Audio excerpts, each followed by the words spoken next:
Welcome everybody to today's stream. We are early, so we will do everything, and especially I also want to take a look at the patch and the stuff from the second day. Yesterday I played quite a bit already, and I guess today we will want to finish everything. But let's start, of course, morning PvP. What better to test the relics in? So that's what we want to do today. I want to test the relics, how they are performing. I have some crazy cook here.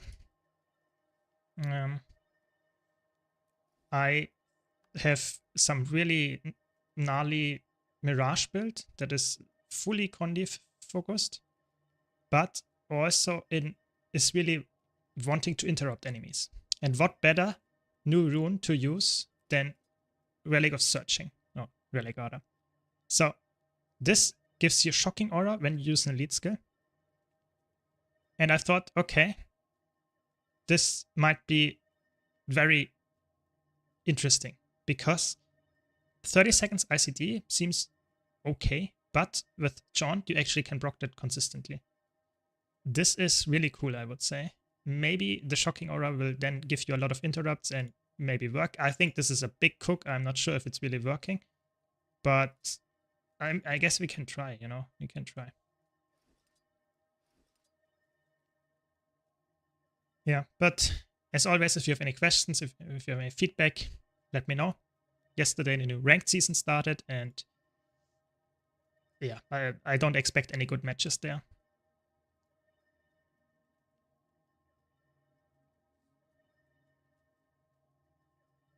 And they have a really nasty comp, I have to be honest. Let's see. Welcome everybody, welcome. Hope you had a nice day so far.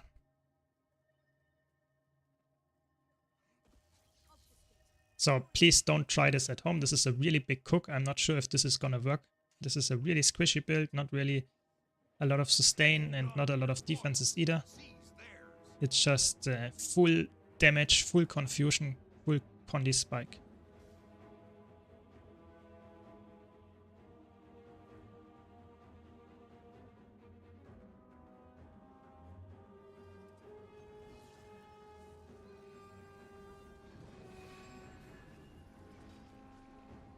Oh my god, it's the only prot holo. I can't fight a prot holo. That's so annoying.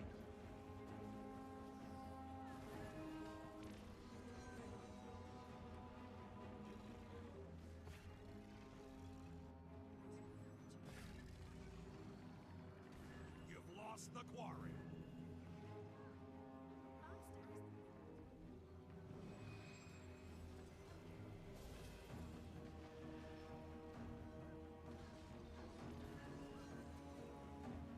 You lost the graveyard.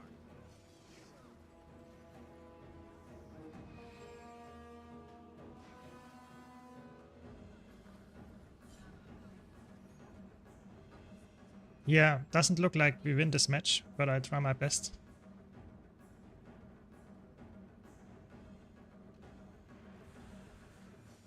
The waterfall is yours.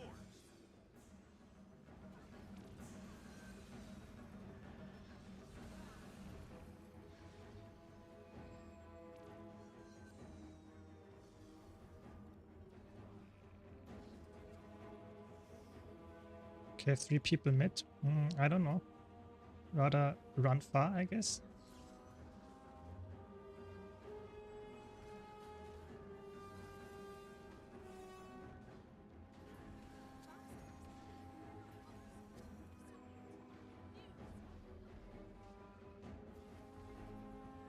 They also have a Sikkim Soul Beast. It's actually insane.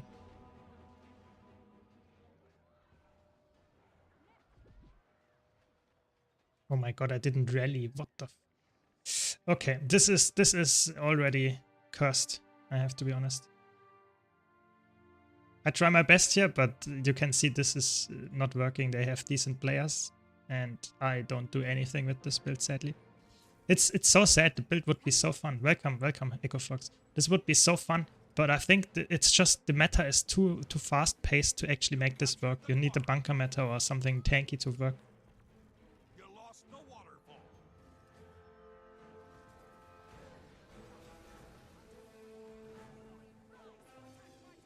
I mean, the Condi spike is nice. That's good.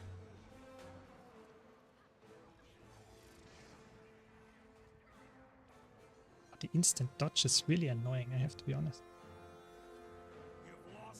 Yeah, I mean, I try my best. After this match, we will, of course, go into PvE and try to grind the last mastery points that I need. Or not mastery points, rather masteries.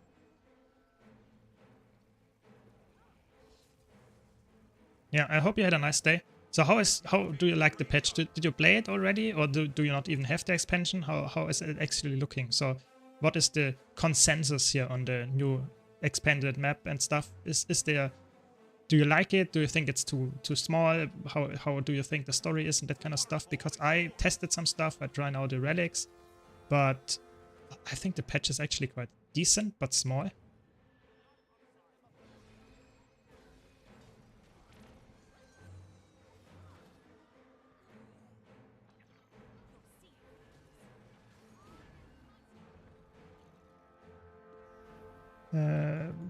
Looks bad. I don't know. I have to kill this guy because my Holosmith otherwise is dying.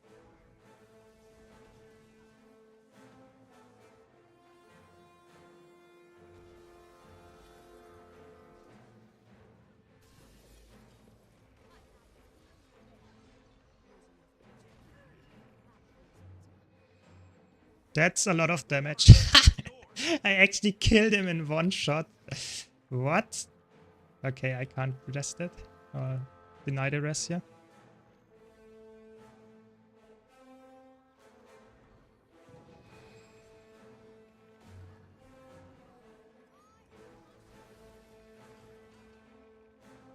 You lost the graveyard.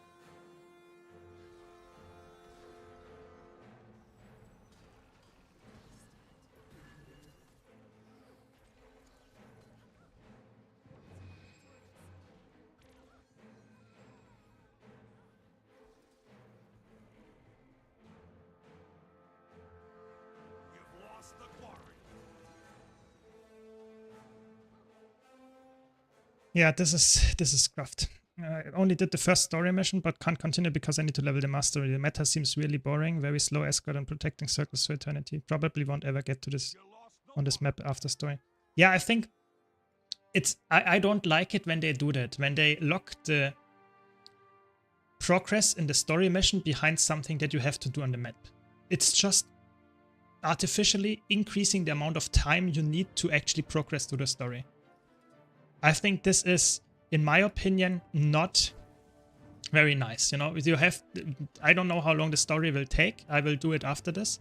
But to be honest, I think it's not really a nice way to increase the amount of story time that you actually have. Oh my god, the cleanses is actually insane.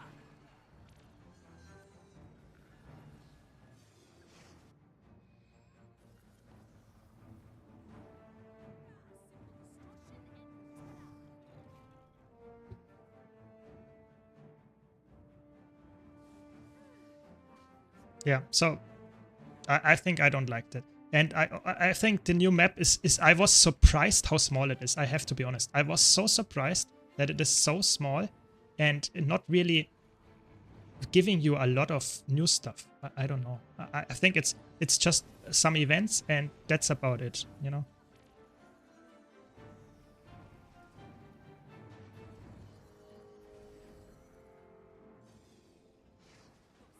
Okay, let me maybe kill this 101. Oh my god, he had stability.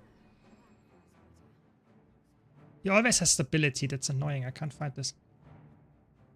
Yeah, I think I was just very surprised that I killed it, not killed, that I completed the map in just a few minutes. It's actually insane in my opinion.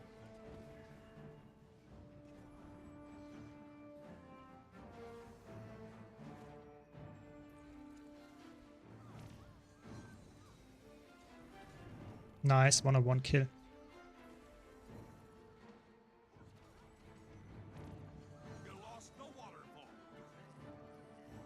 Yeah, I noticed that the map is actually not very big when I first loaded in, But then I saw how many points of interest and how many hearts and stuff it has. It's actually crazy. It's just one map and it will never get expanded.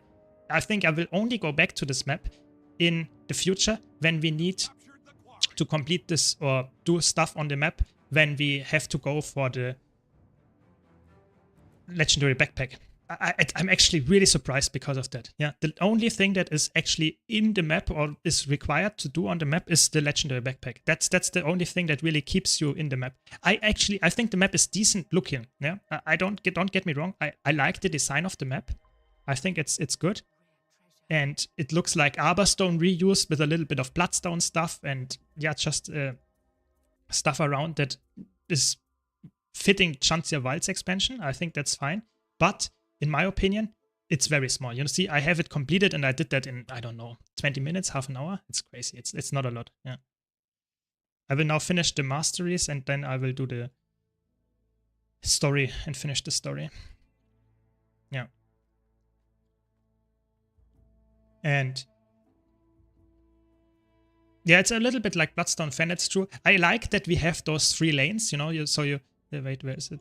So you have to hit this lane, you have this lane, and there is at least one lane always going. So this is really nice. I also like that we have the adventure here and there. I think that's nice to have something to grind, some challenge, I think. And I like that. But I think, look at this map size, yeah? Look at this map size, yeah? It's just this, you know? It's really small. If you compare that to Chancia Sintry, that's like a third of it.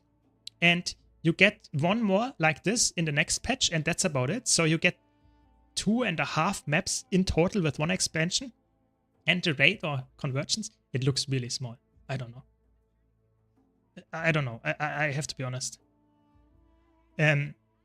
Filthy, I'm sorry that I'm a little bit late, but I had to finish my video. You know, I was really grinding and doing some videos, and I wanted to finish it so that I can release it today.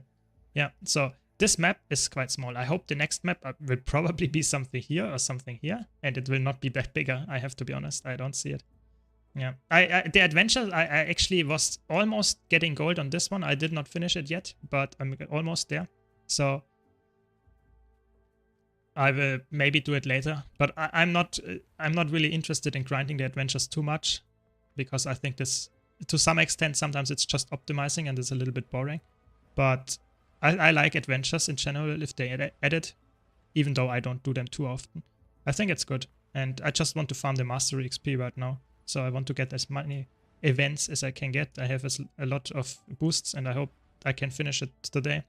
I'm already at 210 and I want to finish it. I have all the Mastery points, so it should not be a big deal.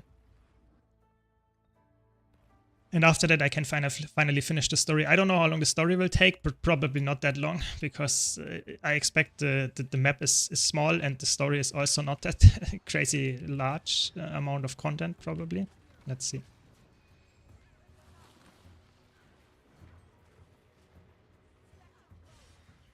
Yeah.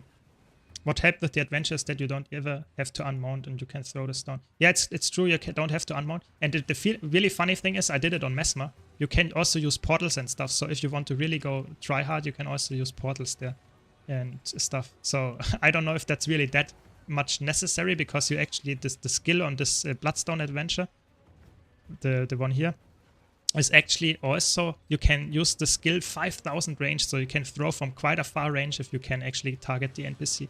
It's actually quite crazy how much you can use it. Yeah, I think that there are a lot of tricks. That's what I like about those adventures, that you have a lot of min-maxing that you can do to actually, or optimizing to actually get it done. I really like that.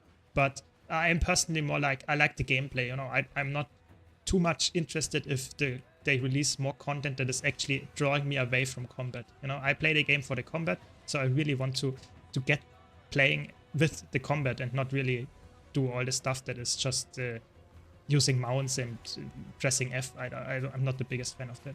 Yeah. Yeah, I mean, the problem is I did the schedule. I thought about it on the, I think Sunday. I was doing my schedule and thinking about it, when I want to stream this week. And then I thought, yeah, that's fine, yeah. But then at the same time, on yesterday evening, I noticed I want to release a video today that is up to date, you know, that is giving you my opinion on the new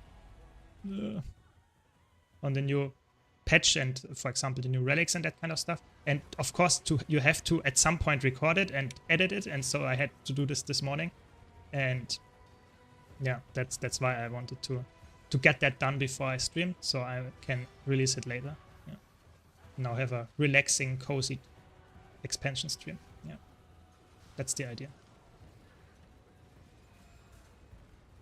So overall, so Echo Fox, you say you don't like the new patch then, I guess, if you don't like the new map and how little it is actually.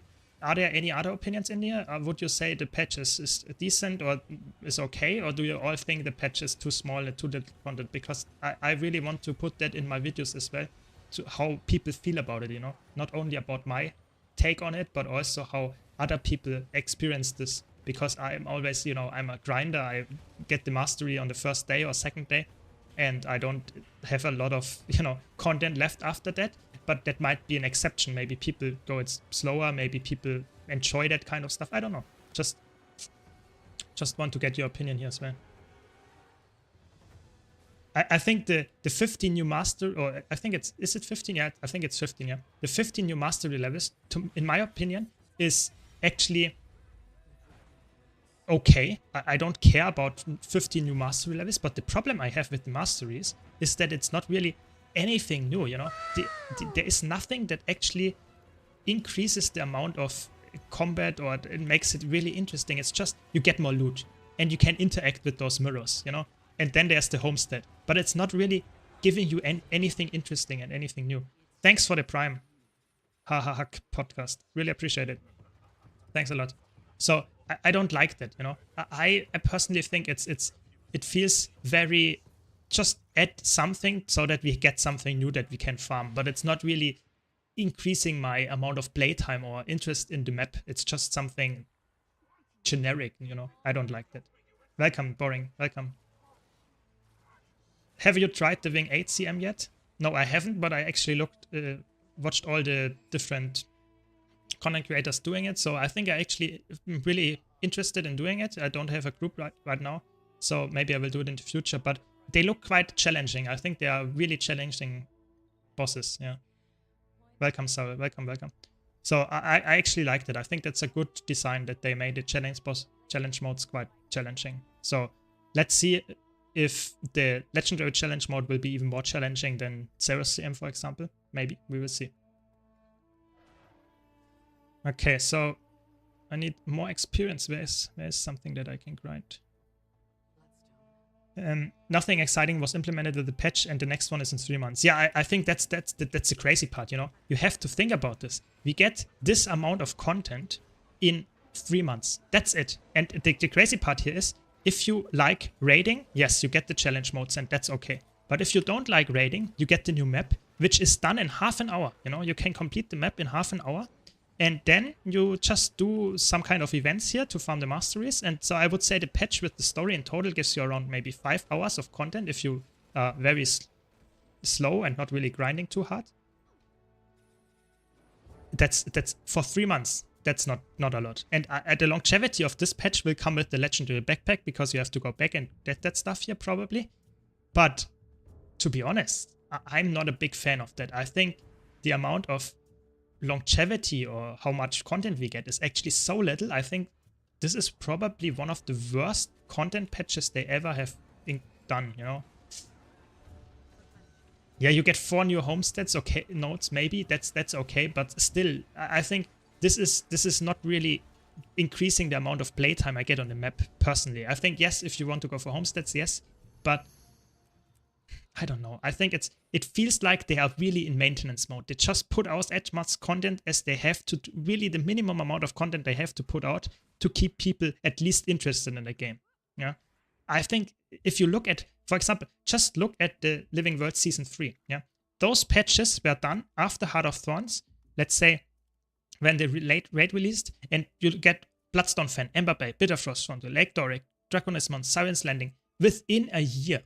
I think all of those were done within a year or something like that. And those were real maps, and you had to go back and grind them and stuff that you normally wouldn't go on other maps, and you had story as well. You got even raids in there and fractals, and now we got something like this. I don't know, it feels really, really bad. I think it's really underwhelming. I was actually expecting a lot more with this patch, I have to be honest.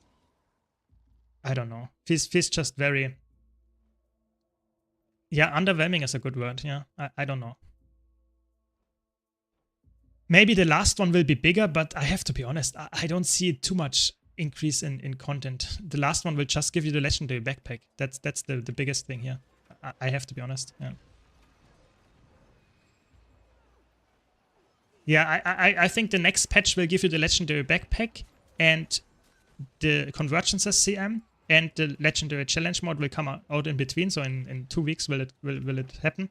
But that's about it. I think we will not get a lot of... I think the new map will also be just around this size, and we'll also get not too much more in this one going. I think you will just need to grind it for a little bit more, yeah, stuff for the legendary backpack. But I think it will not be something that is insanely crazy from the amount of content we get. I have to be honest. I really expect that we will get the new expansion announcement rather soon. And then we will also probably get an announcement that they are working currently on Guild Wars 3. I have to be honest. I don't see a world where they are not working on Guild Wars 3 when I look at the content that they currently release. I have to be honest. I don't see that happening. I'm with you with the Burning Guy. I don't care if they say Guild Wars 2 is in maintenance mode and we are currently working on a new game. I think that is completely fine with me, but I want this confirmation, you know? I don't want to left in the air, hanging in the air, and people just play the game and we don't get a lot of content anymore and they don't tell us what they're actually doing. I really want to get some information on that, because that would hype me way more if I knew there would be something in the future that I'm interested in than just those very small patches and also the expansions. I think it's really important. This feels like a Living World episode, not an expansion. I mean, that's what it's supposed to feel, but I feel like even that is actually not completely true. I think the Living World seasons back then, like I just said, I think the Bloodstone fan episode, for example, gave you a new map that you could grind on, gave you a new story, and the map was bigger than this, or at least somewhat similar to this one, gave you, I would say, even there, some raids came out and stuff, and this was, let's say, more like every 2 months or something happening, so we got way more than this, and this one is the bigger update. If you look back at the last update, we already said, the next one will give us the new map. The last one didn't give us anything except the new spear and the new convergence and the new raids, so nothing on the map. So I think it feels like they are really, really decreasing the amount of content they put out. I don't know, it feels really small. Yeah, I mean, I don't care if it looks like a reused Arborstone. I think that's okay in my opinion. It's not a big problem for me to reuse assets that are somewhat used in different parts of the game. I think it's okay if you have Arborstone reused with some kind of Bloodstone and Chanteval's themed thing here on this map. I think that's okay. But I think the amount of content that they release is actually really surprisingly little. Yeah, I have to be honest. I was actually expecting a big map here. Thanks for the follow. But yeah, really appreciate it. So, I don't know. I really hope they will give us some I don't know, just some interesting things about the future of Guild Wars 2 and maybe Guild Wars 3. I really hope that they will give us something there and not only leave us in this weird amount of just nothingness, you know, nothing new, where we don't know what is gonna happen. I don't know. Any idea of if the rewards are good? I haven't done the meta so far, if there's one. I think the rewards are quite bad. You only get stuff that you need for the legendary backpack, and you have a small chance of getting an infusion. Yeah, the infusion, there is an infusion in here. I don't know how much it is. I can check it. Wait 1 second. It's something like Bloodstone.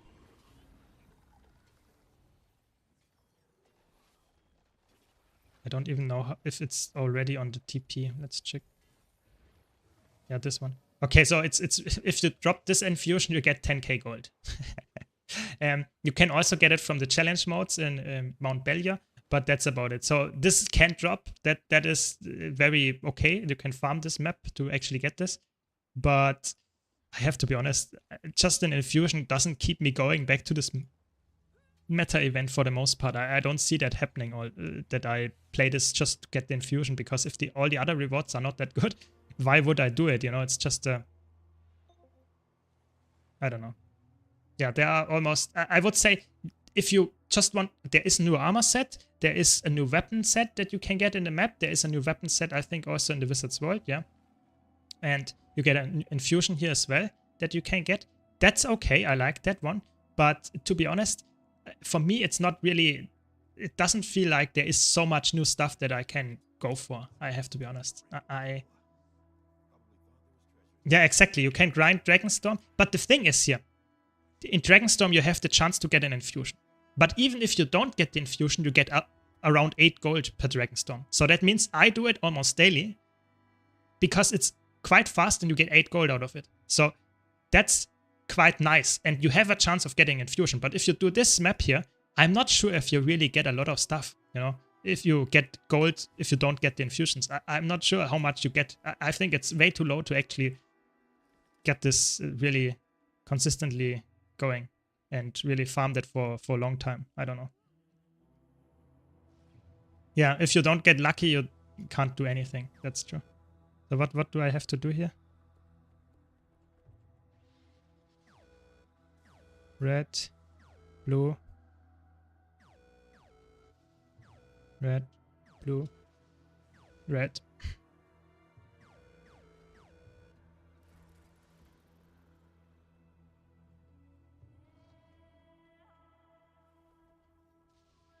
Okay.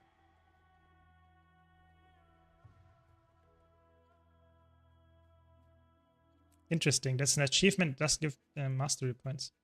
Okay. Account points rather.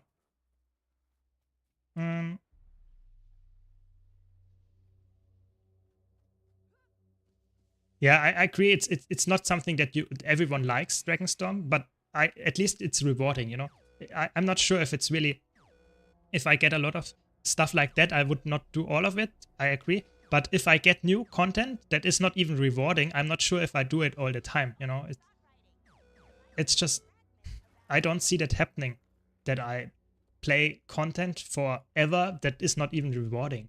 Yeah. I don't know. I'm really surprised how little amount of content they actually added in this new patch. I'm really just very surprised. Yeah. But I think it's very clear to me that they are working on something else. I can't see a world where they have more employees than in the last 3 years. Or even, I think they are currently very close to the amount of maximum employees they ever had. And I think this is very unlikely the case if you put out so little content that we get right now. It's actually very clear to me that they are working on something else. Yeah. Do you like the story at least? How is the story? Are you a story enjoyer, or are you all story enjoyers, or is it not something that you want to that you want to talk about? I don't know how the story actually is.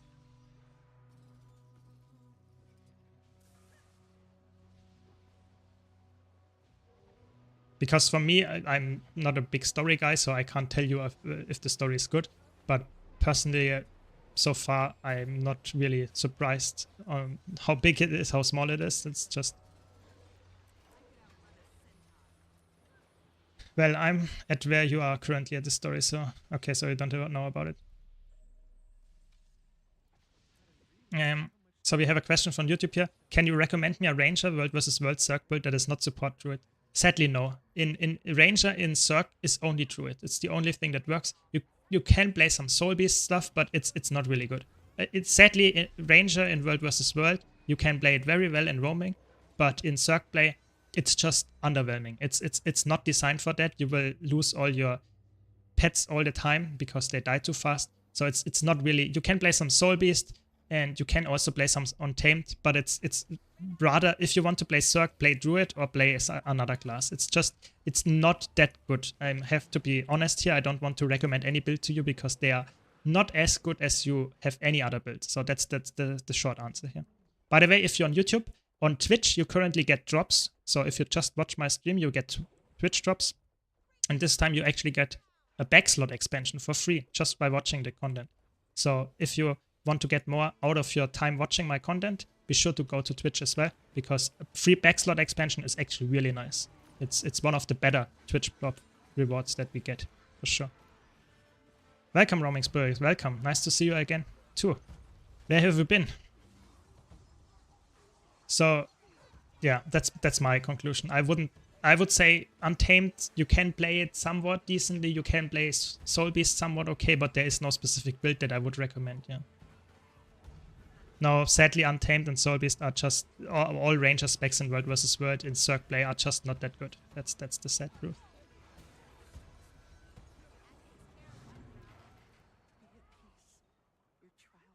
Yeah, I don't know how... I have to be honest, I don't know a lot about the story, so I can't tell you if I like the story or if I think it's not good.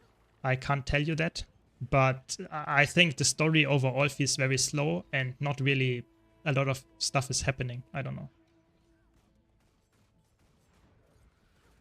Yeah, I don't know.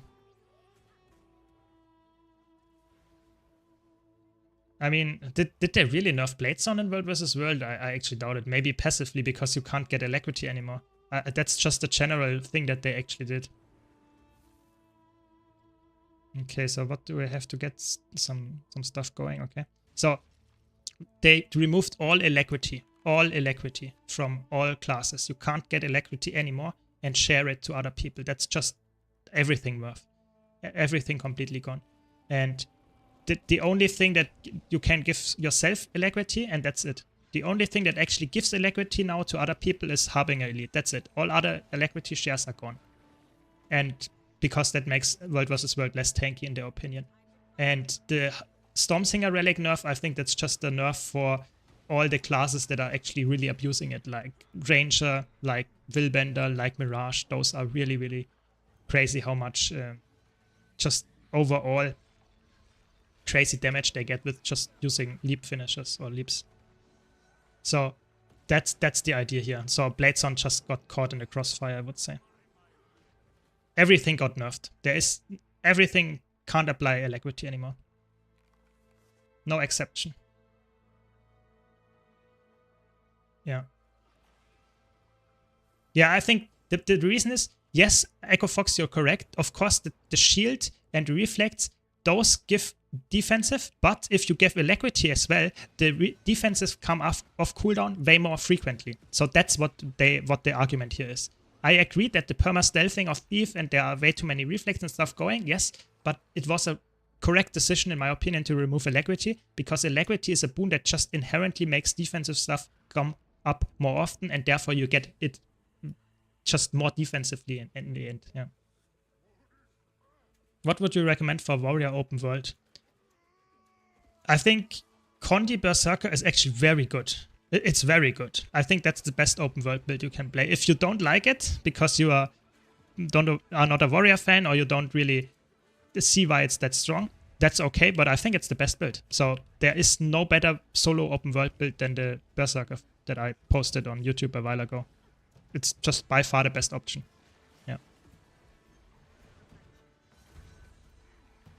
Yeah, I know. You use the Stormsinger, Rhaegar, and Bladezone, but in my opinion, it's not something that is really that they targeted. Bladezone is very bad in my opinion for roaming, and they just used it to... They used the Stormsinger Relic to nerf it because it was overperforming in other builds, and that's just the sad truth that Bladezone was caught in the crossfire if you used it a lot. Yeah. I would say the Berserker in PvE is decent. I would... it's very good actually. I would say A tier. Solo build, so be sure to check it out. I have it on my YouTube channel. Yeah. As a support in World vs. World, Alacrity and Concentration nerf really made a difference in the perma-stat builds that I played. Yeah, I think that's okay. I think that's how it should be. You know, you should not always run around with all the boons permanently. You should not run around with Alacrity permanently so that you get all your defensive cooldowns permanently way faster. I think that's just, in my opinion, a good decision. But I think it's still very tanky, the meta. You know, there is so many tanky stuff running around. I feel like World vs. World is in a better spot, in my opinion, as before, but it's still not perfect. There are still builds that are way too broken. And I feel like if you run 4 supports and 1 Holosmith or something as a DPS, that feels like, I don't know, very insane of how the meta is actually played. I don't know. Yeah, I think the barrier was also limited. They actually, in the last balance change, they also added some kind of barrier limitation. So you can't only, so before the patch, you actually had to if you get to the maximum amount of barrier, you got 50% of your life pool. So I get now, let's say 8.5k or 8.6k of barrier is the maximum. But in World vs. World now, it's only 25% of your maximum health. So you can't overstack barrier that much anymore. I think that was a good change too. But that's about it. So they nerfed a lot of skills, but for the most part, it's not really too big of a change in my opinion. Yeah. They should reduce stealth time and receive heals by half. Yeah, I would say stealth in general is a very toxic mechanic in Guild Wars 2 because it's very, very strong. You know, you still are in some kind of tap target game. It's not completely tap target, but I feel like it's way more tap target than you would like to accept, and therefore stealth is very strong. You know, there's not too so stealth. I agree is very, very strong, but at the same time, it has been in the game for 12 years, and I'm not sure if it's really now is the time to change it.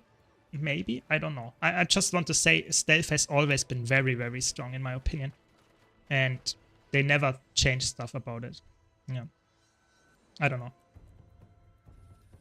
But I would say the received healing could be nerfed. But at some point you don't want to have only glass cannons running around and you get one shot by all the Zergs. I think that would also be boring. You have to find a nice balance. There will be a no downstat week coming up. So that would be interesting in World vs. World how this develops. It's definitely interesting.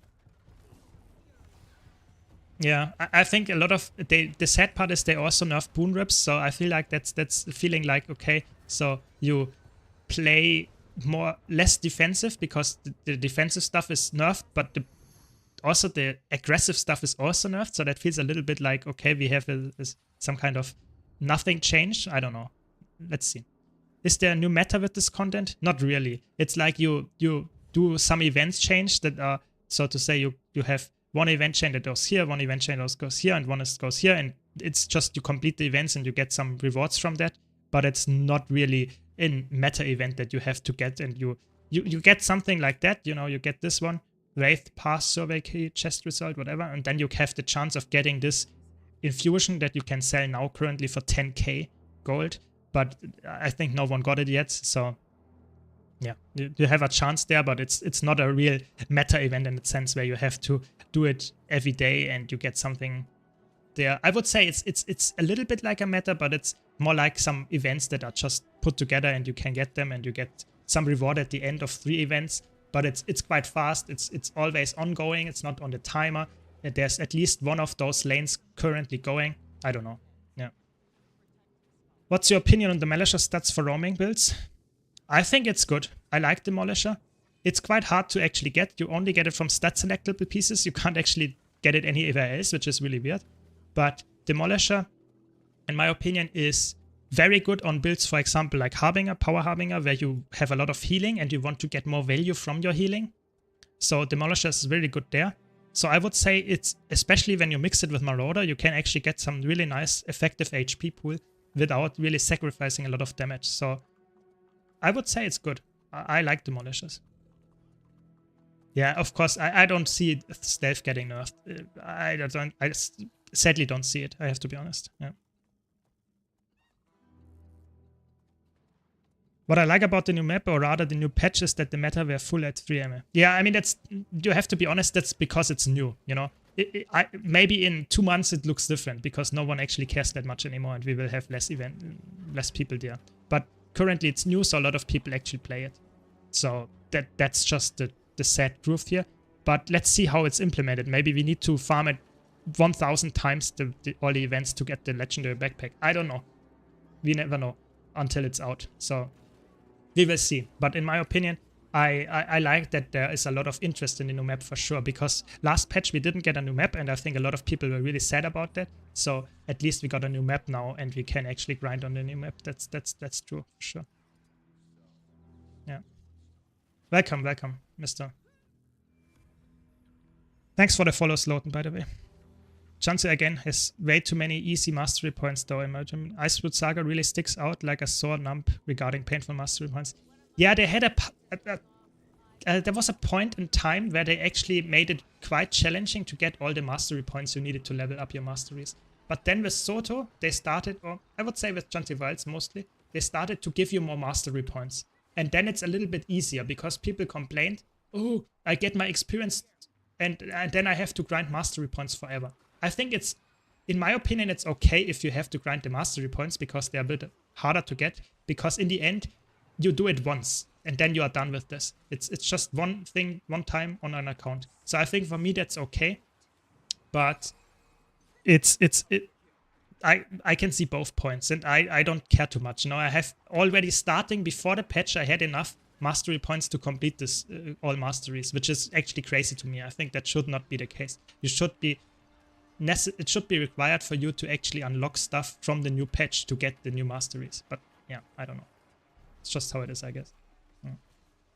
As a beginner in PvP, I would love that I can't die in less than 1 minute. I agree. That's one of the things that I wanted to put out in my balancing discussion videos all the time, is that I like to,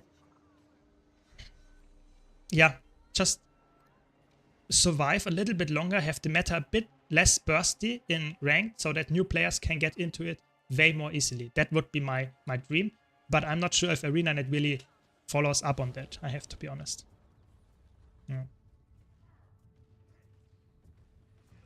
Yeah, I think Heart of Thorns, when it came out, had so many masteries that you had to grind a lot. So I agree with you, the Roaming Spirit. I think that was one of the best times to actually have masteries. And after that, a lot of times it just fell off a bit. But especially with the Chantia Wilds, I think that was the biggest downside of Chantia Wilds, was that you don't really have to grind a lot. You just did the map once or twice and then you had all of the stuff that you actually needed. So that's just my take.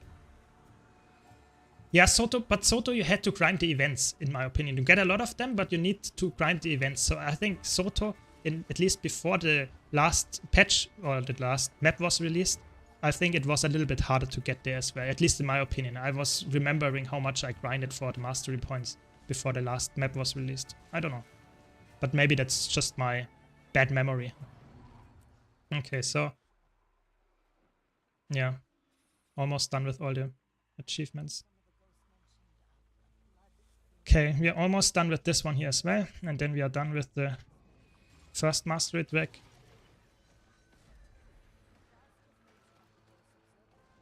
Does it continue or is it done? I think it's done.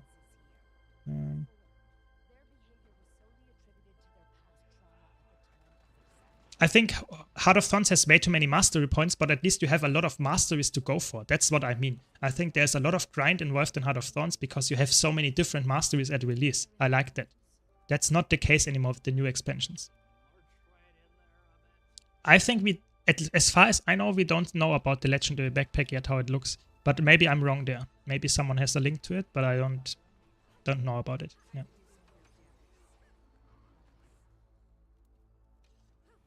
Yeah, I agree. The mastery points you can see I have, if you look at Heart of Thorns, I have 50 over. So that's also because you play the game now in a state where you have all the stuff that one expansion has. But you have to remember when the expansion released, we didn't have the Living World seasons after that. We didn't have the raids with release. We only had the Raid Wing 1. So it was way harder to actually get that stuff. You have to remember that. Now it's way easier to get the mastery points because you have way more content that actually is regarded to this thing. Just saying, yeah. But I think it's a fair criticism. If you want to grind more stuff, then you can't really do that right now. Yeah, that's completely true. I would agree. Yeah, I think the expansions with the best masteries were, of course, Heart of Thorns with the gliding and the first introduction of masteries, and then Path of Fire with the mounts. Those two were really impactful. Other than that, I think all the masteries felt a little bit lackluster in comparison. They're okay.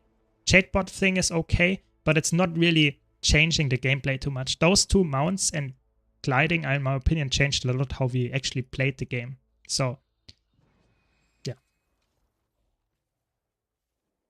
Give me a wood. So this new map will be dead for new people coming in the future, and that won't be able to do event because bosses are too strong if you get to do it. we will see. I have to be honest. I think it will be way less populated, but I think it will still. You have to do this map to get the legendary backpack, and that means people will do it in the future. I just think that will be the case. I think if you look back at other stuff, so for example, Soto maps are still alive because people need to farm them for the legendary armor. Yeah, and it's been out only a year, yes, or a little bit more, but I still think this is the case. So in my opinion, I don't see this map being completely dead just because there is some inherent reward baked into it. But I agree, it will not be as alive as it is currently because it's just not, the incentive is not there. But maybe the infusion is such a big ticket item that you can maybe farm this map very fast just to get the chance of the infusion, maybe. Maybe, yeah, we will see. Yeah, I agree with the upgrades of the Soto mounts. I think that's a good thing too. Yes, I would say that's fair. But in my opinion, they are not as impactful. You know, they don't change how you play the game. You have to have the sky scale first to actually have those impactful things, and only then you actually feel like there's a big change. So I think those are Path of Fire and Heart of Thorns gave you way more in that sense. But I think it's also harder to come up with new stuff, you know, because at this point you already have a lot of crazy good masters in the game, and if you want to do new, it's actually harder to come up with something crazy. But still, yeah. Autoloot is actually also very good mastery, that's true, but I think that's just, to be honest, this could be in the base game, you know, you don't have to do the mastery point for that, in my opinion. I think something like that, locking features that are actually very good behind some grind stuff is debatable if that's actually a reasonable thing, but just saying, yeah. Amnetas and Inanarius events are dead for quite a while. A lot of mastery point achievements. That's true. That's true. It's actually quite hard to get them. I'm happy that I get most of them before that. Yeah, I agree. People just do the metas, and even those metas are actually somewhat full of leeches. Yeah, that's true. But at least the maps are somewhat still run, especially with the rifts as well.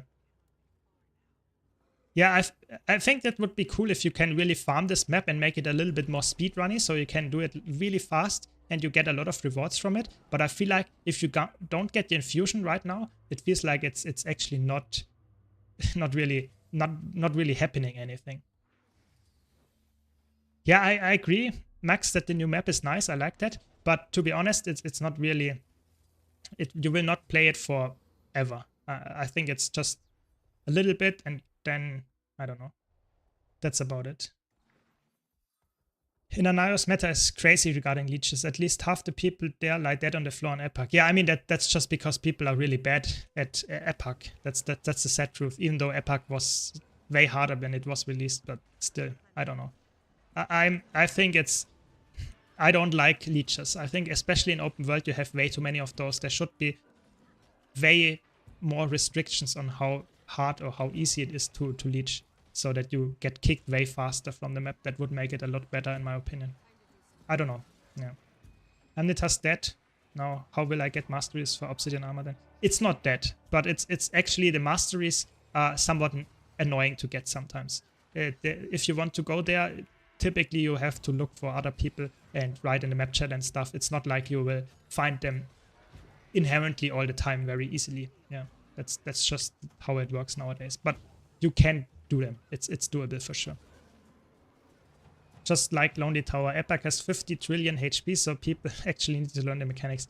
Yeah, that's true. I think they just want to have the fights going for longer than they usually did, and that makes the people have to really be somewhat decent at what they do. So you need to have some DPS. If you only deal 1k DPS and everyone does that, you will not kill the boss. So that's the difference to, for example, in Octavine. In Octavine, if you have one good player there, then they can take care of the DPS to some extent.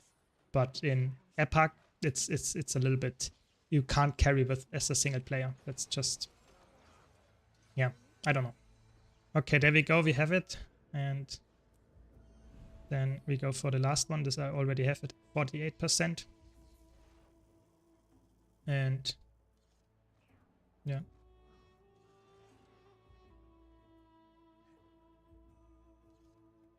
Yeah.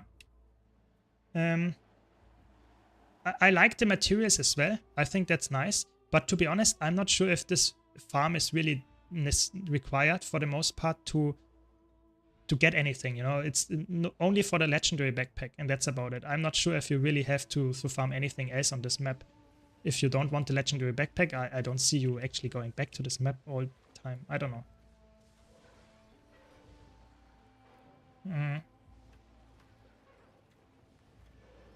I think if you have a decent open world build, you can farm most of the events alone. But some of that's the annoying part. Some of them are escorts, and escorts can be really tricky with open world builds because you can survive on your own, but you can't really heal too much of your allies. So that can be a little bit annoying.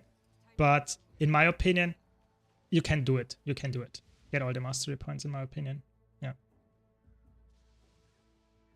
Yeah, the keep it up mastery stuff is actually quite... It's a fun one, but it's actually a really hard one. I'm really happy that I got that when the game was somewhat fresh and new, because then people wanted to have that mastery as well. Because you need at least, let's say, 5 people, decent people to make it really work. Because otherwise it might just fail when someone is just too slow. You can do it alone, maybe, if you're really, really skilled. But I think it's really, really hard. Yeah. What's your favorite open world build for gold farming? That's a question from YouTube. I think for me, I always like to play some kind of offensive support. So I'm currently playing Condi Quickness Chrono, something like that. Something that gives one aggressive boon like Quickness, Alacrity, and still does damage. I like those because if I farm in open world, I typically have people around me. I want to support them, but still deal damage. A full healer is typically very bad because people might not deal a lot of damage. And if I play a build like this here, I get actually a decent amount of damage while still providing a lot of utility to my party. So something like that I like to play. But I'm not sticking to one build all the time. I play Mesmer, I play Revenant, whatever I like, you know, to support my allies around me. So I would say play the class that you enjoy and find a build that is somewhat supportive while still dealing damage. I think this is the best thing you can do. Yeah. Of course, you can also play a full healer, but most meta events are not necessary. I think almost no meta event actually requires a full healer to work. Yeah.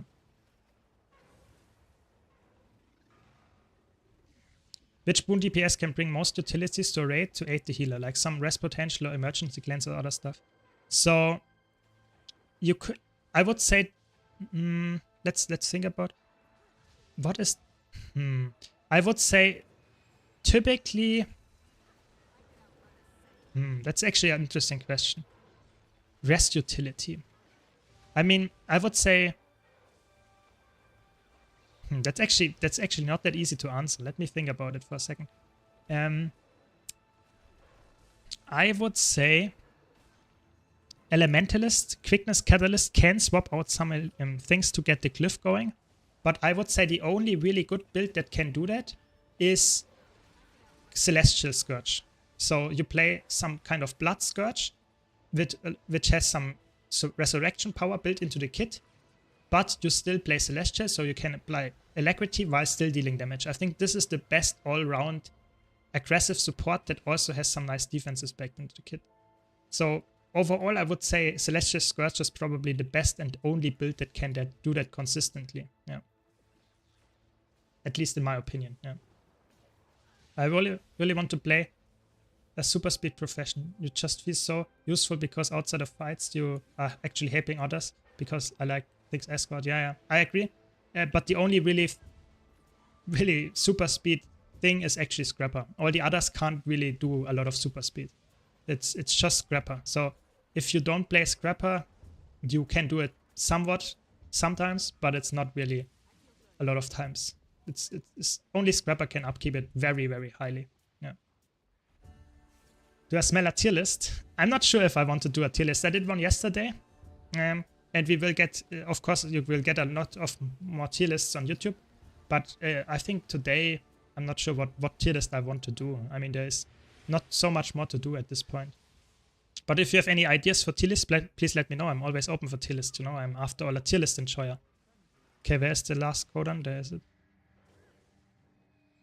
So how much more do I need? I'm 55%. Okay.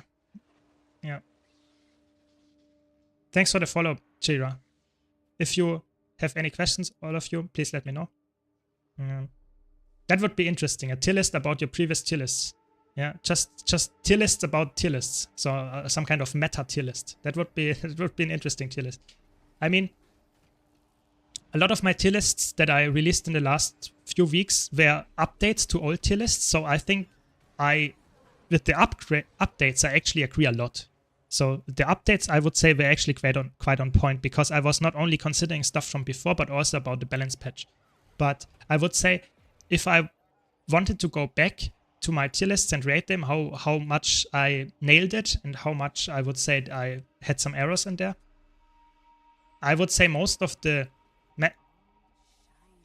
elite specialization tier lists are decent. I made maybe 1 or 2 mistakes in them, but which is okay. You know, you don't have to make everything perfect, because after all, it's also opinion. You know, so I would say that would be a funny meme tier list to rate all the other tier lists, but I think it would not deliver a lot of value, because in the end, all tier lists are opinionated. It's somewhat biased. You know, I can't make a completely objective tier list about stuff that is subjective in the first place. But yeah, I don't know. I think it would be a fun tier list, but not today, I would say. Yeah. That's true. That is actually a very good idea. Maybe I should do that on the April 1st, release the tier list about tier list video. That is actually very interesting. Actually, very good idea. Very good. Maybe I have to use that. Of course, the credits will go to you then, because that's a good idea. Yeah, very nice. Very nice. Let's see. Let's see if I can make that work. I also have a lot of other tier lists planned. Yeah, so it's tier lists. I really enjoy doing tier lists. I hope you enjoy watching them as well, because I think that would be a perfect fit then. Because tier lists are very fun. You can debate about stuff that you like. You can debate about stuff that you think is interesting, and people interact with you way more than when I just would do a 10-minute video where I just talk without showcasing anything other than some game footage. So I think tier lists are very interactive with everyone involved. I really like that. Yeah. I did Sangwa Peak CM yesterday. It was horrible. I do understand why groups want 40k unstable fractal lessons. I think Sangwa Peak is probably one of the harder CMs, just because even though there are not that many mechanics that you have to learn, it's not like, let's say, Shattered Observatory CM, where you have 3 bosses that you have to learn, but it's way more punishing. If one player fails, that might lead to death. And in the previous fractals, it was not really necessary that all the people know what they are doing. So that's why Sangwa is a little bit harder in that sense. But I have to be honest, nowadays I think Sangwa is one of the easiest ones for me to actually do. And I don't know. I actually still like it. Yeah.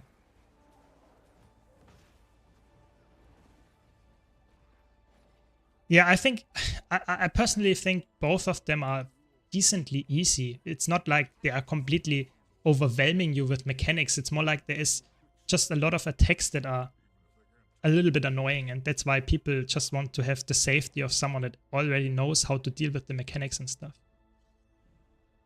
Is there anything in this game that you consider hard? I would say yes. I would say playing PvP on a really high level is hard. I would say playing Zeros CM, playing Harvest Temple CM, those things are hard. And in PvE, I have to say, most of the stuff is not really hard. It just requires some experience. I think that's a big difference, because if you have experienced it for 3 times, maybe 5 times, then it feels like you know what to do. Yeah, and then it's not hard anymore. But I would say even for people that are somewhat experienced on Harvest Temple in PvP, they have to concentrate. They can't just play PvP in a monthly AT and will win automatically. You know, you have to concentrate. And I think this is the difference here. Yeah. I would say in general, it is, in my opinion, Guild Wars 2 PvE is decently easy all the time. There is not really something that is in PvE really, really hard. That's just how the game is designed with all the boons all the time. It's not very punishing in that sense. You can just play Guild Wars 2 PvE and will succeed at some point most of the time. That's why I think the competitive modes are a little bit more likely to actually be, in my opinion, challenging. But that, like I said, it's just my take. It might be that people are just not really with me there, because I feel like I'm just a veteran and played the game for way too long, and that's why I have an opinion like that. But I don't know. Yeah. Okay, so where's the next event? Hello, please. I want to get the mastery done.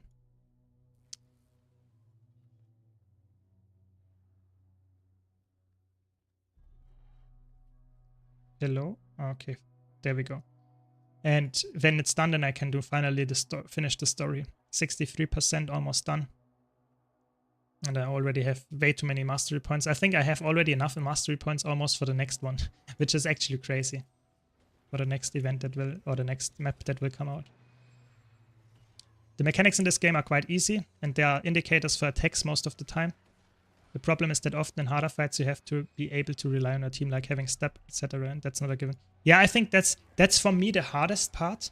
Why I don't have, for example, Harvest Temple CM or Ceres CM is not, that sounds a little bit arrogant, but I think I can do it.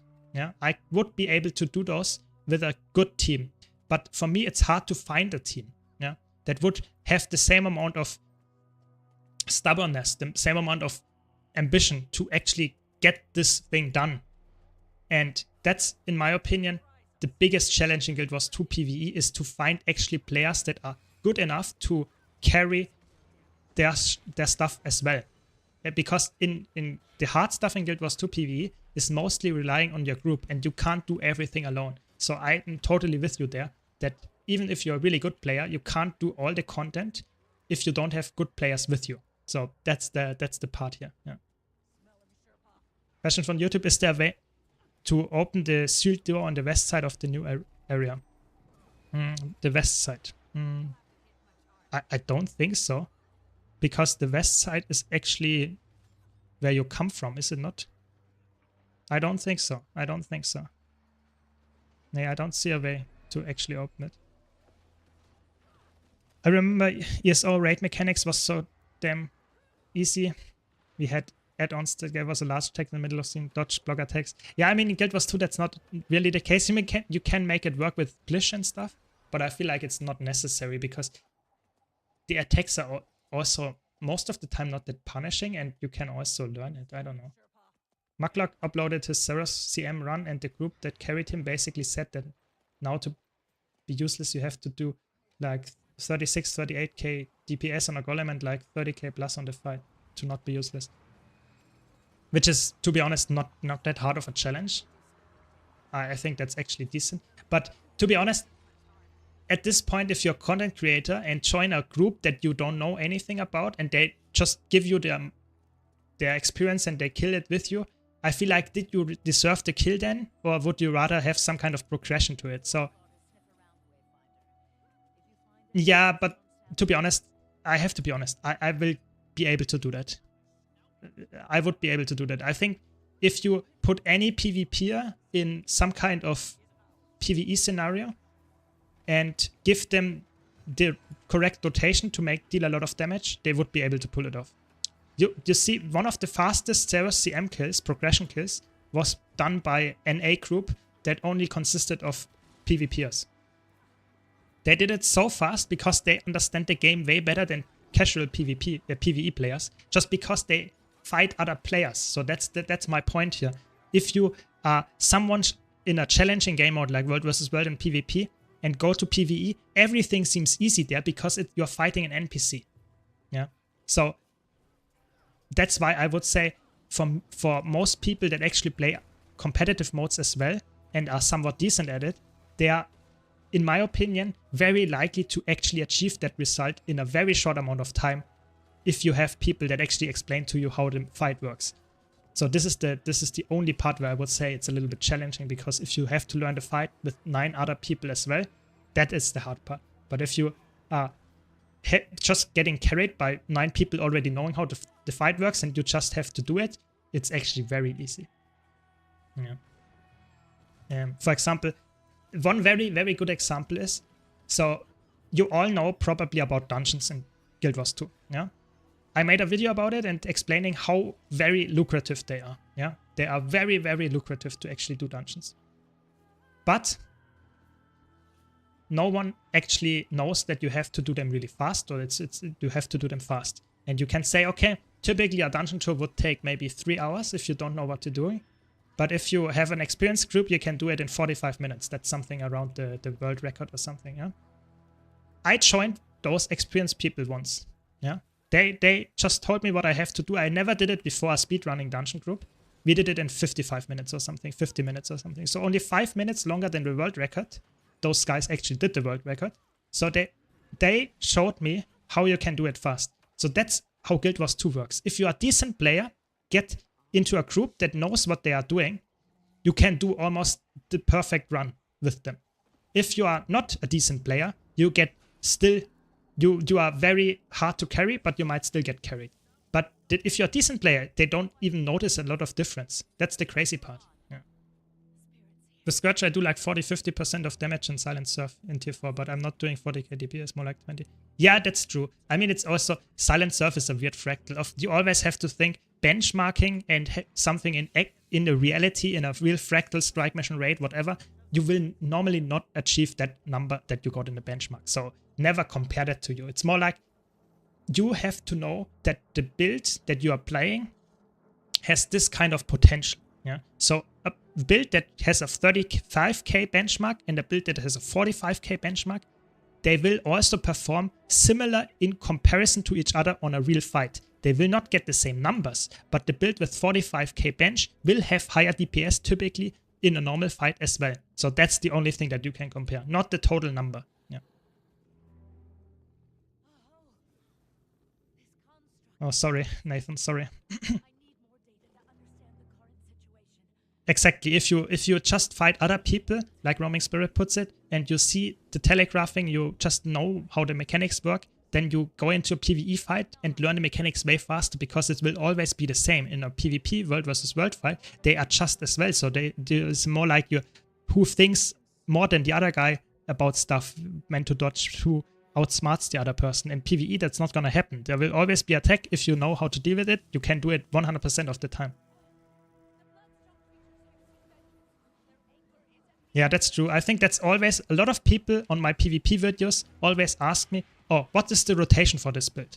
And I'm always really, really struggling to not explain in a detail that in Guild Wars 2 PvP, there is no rotation that you can follow. If you follow a rotation, you are a bad PvP player. Straight up. That's what you are. Because you can play a rotation in PvE, yes, but you can't play a rotation in PvP because the enemy will read your rotation after the second time you do it, and they will completely farm you because you will exactly know what the enemy is doing. So it's really important that you understand in competitive modes there is no rotation. There are combos that you can do, but you have to adjust them all the time to situations so that you are flexible, that you are on the, let's say, on the fly, changing your things that you are actually doing and not always sticking to the same thing. And that's why I would say a lot of PvPers are actually very decent in PvE as well, because you can just easily adjust your stuff when something goes wrong, which will happen in challenging fights. That's the difference here. Yeah. Because people don't understand and read their skills. Yeah, that's a very big part as well.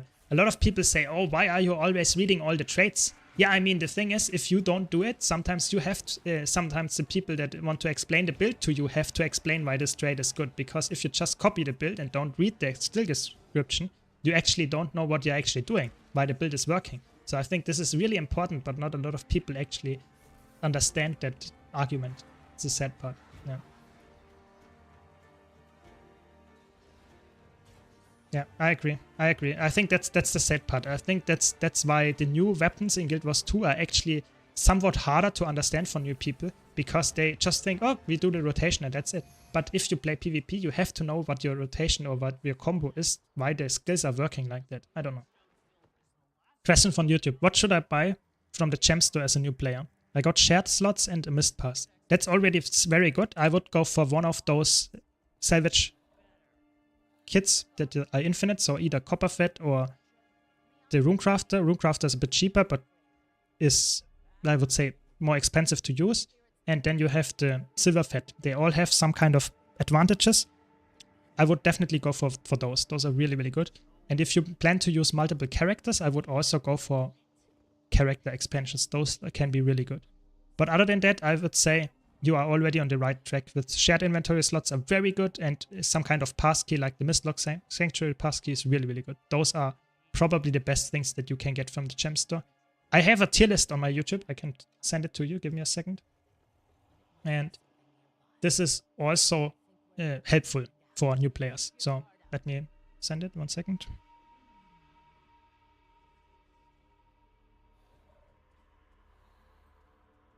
There we go. This is the link. I posted it in YouTube chat. So this should help you as well as a new player. Yeah. But like I said, you should not go for a lot of items just because veterans have them. You should also go for ascended gear and not only grind your gems and stuff. I think gems are really nice, but it's not really important.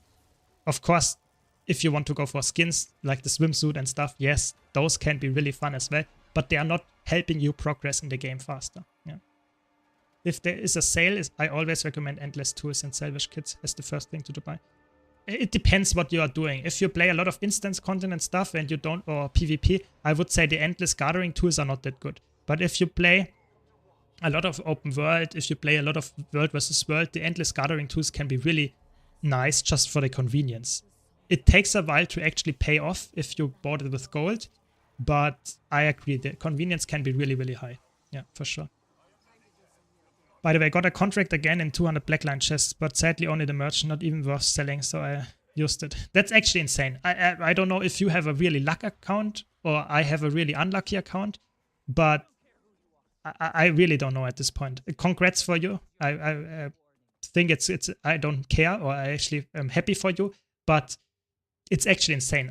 Every time you tell me about this, I just I'm shaking my head. I actually doubt my just general life decisions here to pay so much time into my gem store stuff.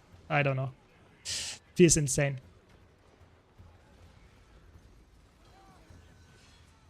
Yeah. Alone for World vs. World, the Endless Gathering tools are nice. Yep, that's true. I use them actually only on my World vs. World character and my Homestead character. That's it. Even though I have, I don't know, 3 sets of those or something. How is life? Good. Yeah, I'm actually quite happy so far. So I'm not completely happy with the Guild Wars 2 content schedule, but I'm happy with my life. So thanks, Latency, for asking. How are you? Are you happy? Yeah. I'm still pretty much sure that my account is very unlucky in general. I did not get anything crazy good, no infusions and stuff, but my blackline chest opening was also very horrible. So I don't know, maybe in the future I will get something. Maybe my account is just cursed, like EchoFox points out here. Maybe that could be the case. I still enjoy playing the game, so, and I have a lot of stuff, so my account value is almost 1 million, so I think I'm good, you know. It's not like I'm sad about it, but I'm just very surprised how unlucky you can be actually by playing Guild Wars 2. I thought just by the law of the big numbers that I will get at some point also lucky, but it doesn't look like it at this point.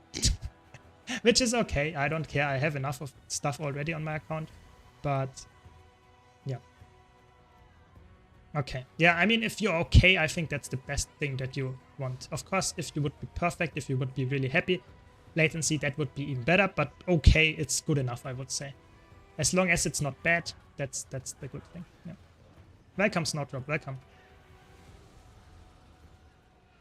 How are you enjoying the new patch? Did you do the raid CMs yet? Do you have a full homestead? I'm currently working on mine, but I need like 50k volatile magic and stuff for the living world force. So I would say I have about 95 of the homestead stuff. At least, no, that's not true. I think I have 100% of the stuff that is actually acquirable in-game. So without purchasing from the trading post. All that stuff that I can get in-game, I have. But I don't have the stuff that is actually just gold and will pay off in 20 years. I don't have that because I don't care about that. I don't want to invest gold into something that will pay off in 20 years when I will not play Guild Wars 2 anymore. So that's the long answer. I have all the account bound stuff, but I don't have the sellable stuff. Yeah. Is it free to play? Yeah, maybe you can say free to play. But you can also play stuff. You can also get the gold stuff and get the gathering nodes. You know, how is it called? Node, and you can get those in-game free to play as well. Yeah, just I don't know. Yeah. I tried this build and my DPS was 25k max at Golem High. It's complicated for me. Yeah, that's okay. You don't have to play every build. There are multiple builds that you can actually play. You don't have to play this build. And I think 20k on the Golem is okay. If you can pull that off in most fights, you will be okay. Ooh. I didn't play for a few months, dropped before finishing last story patch, playing other things right now. Here's the patch good, and so on. So the short answer is the patch is okay, but the amount of what the patch brings is actually insanely low. It's actually, I'm surprised even after years of, or not years, but months of knowing that there is a really small amount of content released. I'm still surprised how little content the patch actually brings. I did not do the story completely, but I did this map event like 5 times already, and I completed the map in 20 minutes. So I'm really, really surprised how small it is. It's actually insane, I have to be honest. It's actually crazy. But at least you can farm it indefinitely as far as I know. Yeah, you get those things, and if I'm lucky, maybe I'm lucky in getting the 10k infusion, you know? No, I didn't. Okay, sad. But could be at some point, yeah. Yeah, I wanted the nodes just so that I don't need to wait in LFG for someone to open and it's faster. Yeah, that's true. That's true. It's also very okay to get the account bound stuff. It's actually decent. So I'm almost done with the mastery. That's good. Why can I not? It's okay. I barely use my homestead anyway. Not done any CMs yet, but watch Teapot break to grab the breaker until 2 AM. Yeah, I mean, I was actually so surprised that they were not able to kill it in how many hours they actually tried. I was really surprised. But I saw Snow Crows killing it very fast, also all the others, so I think it's doable. I think it's nice if it's a challenge. I think the great bosses and the challenge modes are probably the best part of the patch, I have to be honest. So, there's that. Yeah. But I think it's a very small patch. That's my conclusion. It's a decent amount, not a decent amount, but it's a decent quality, I would say. But the amount is so little. It's actually insane. It's really insane. I kind of don't have anything to go back. I have legendary armor, weapons, missing just rings, but kind of don't have anything to do there. Yeah, I mean, Guild Wars 2 is a sandbox game after all. If you don't like to grind something new, if you are a veteran, then the game doesn't have that much content for you. So that's the sad part. It's just the sad truth. You have to set yourself own goals. If you don't have any goals in Guild Wars 2, then you will probably burn out very fast. That's just sadly the truth, yeah. The story is okay at best. Like, someone asked me today what happened in the first chapter and I already couldn't remember anymore. Yeah, I mean, I did the first thing and I just talked to chat. I did not listen at all. I'm not really interested in the story. It just is very slow. They talk a lot. The bears talk very slowly. I don't know. I will just finish this event and hopefully get enough to finish the last mastery. And then I go in and do the story as well. But I don't think the story will be great. And I think it will also be quite short, to be honest. Let's see. Now you have to use the workflow here. Interesting that you can't use the sky scale for this one. Summerwing 8 CM training. Career kill in 3 months. I have to be honest, I'm not that interested in failing over and over on a CM. I'm just not the type of person that really enjoys that, because I feel like oftentimes I would understand the fight after 2 tries, but then we will not pull it off perfectly and I would be sad. And I'm just not, I'm a tryhard player that doesn't like to play tryhard content. Does that make sense? I like to have content that is fast paced, that I can try hard to min max, but I don't want to fail over and over. I don't know. This is just I'm not a big fan of that. I usually only play World vs. World, but I missed the last relays, so take a break after finishing the new story. Yeah, that's okay. I mean, that's fair. Guild Wars 2 is made to having actually breaks in the game, so yeah, that's fine. You can get a free backslot if you watch Guild Wars 2 streamers for 5 hours. That's correct. That's very correct. So very nice if you want to get more content, or let's say get more stuff for your time. Go on Twitch and not watch on YouTube these days, just because you will get a free backslot. Very, very nice. Would be okay to buy Chance Wilds without owning Living Story and Soto? I would say yes. The spears are really fun, and Chance Wilds, the maps are actually quite nice. They look quite nice and they play quite nice. So I would say yes. It's a good buy. Yeah, definitely. Yeah. Yeah, of course. The Chance Wilds maps are not designed in a way that you really need to have the sky scale or something. They are more designed in a way that you have to use the Warclaw, and you will get the Warclaw for free in Chance Wilds as well. So yeah. During prime time we were second and first spot though. Really? Yeah, I mean, I think it's okay. Our server is interesting. We will, during the off hours, we are not that good, but during the main event, so in prime time at, let's say, EU prime time, we have all the really try-hard guilds and PvPers in our server, so we will farm them really consistently, the enemies. So this is actually really fun. So if you're playing in prime time, that's a good thing, if you're on our server. Otherwise, good luck to you. Yeah. Makes sense. I try to squeeze every second out of normal practice with skips, despite them being not try-hard content. Yeah, I think that's for me the really fun. Just getting better at stuff that is very somewhat casual, you know. I don't want to have content that is very hard, because then I have to rely on other people as well. I want to have fun and try myself and getting really good at it. I'm always someone that is a little bit, I want to be independent of others, because oftentimes I feel like if you do really hardcore CMs in like raids and stuff, I feel like you also have to depend on your group.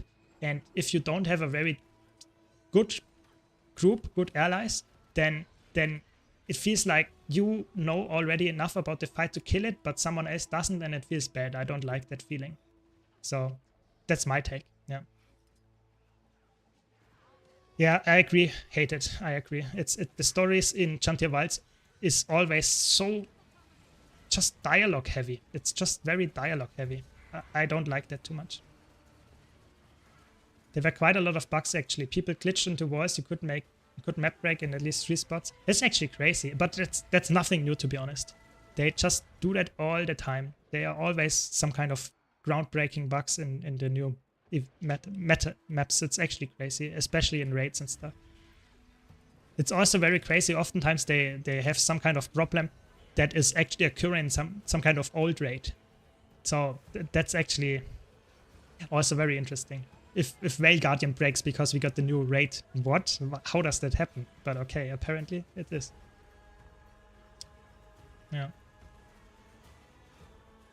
Also, the infusion is, I think the infusion is okay. It's a free infusion after all, Filthy. It's a free infusion.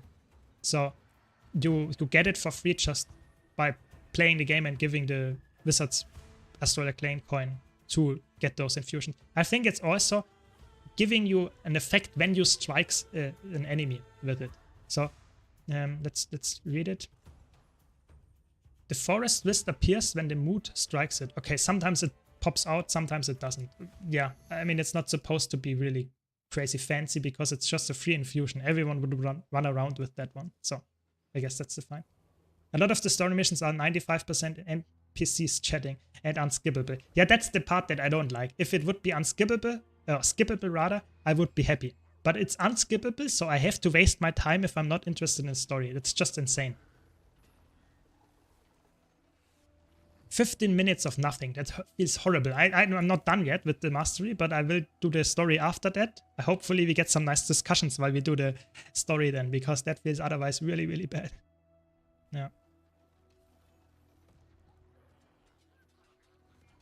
I don't like the event too much either, but at least we can talk about stuff. If I would do that alone, it feels really, really boring. I would probably watch some kind of stuff in the meantime on my second monitor, because you can't really, it feels really, really bad. It's interesting here. Nothing in there. Okay. I don't know. I don't like those really boring events where you just stand in a circle and defend it. But at least it's combat and it's not an NPC talking where you have to wait for 15 minutes. But okay, yeah.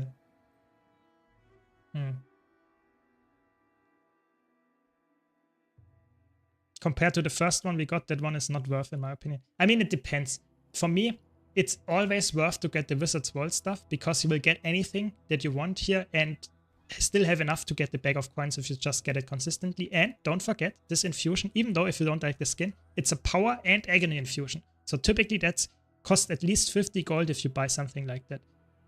So even if you don't like the effect, it's worth it in my opinion, because it gives you something that increases your character's power level. Just a tiny bit, but that helps in my opinion. So even if you don't like the skin, it's worth it in my opinion. Just wanted to mention that.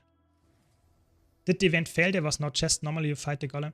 I think there are multiple ways to actually end this event. Sometimes it's a boss, sometimes you fight the golem. It's a ghost or something like that. So it's actually interesting. This one was just blowing it up, I think. And I did actually get the chest. I just accepted it very fast.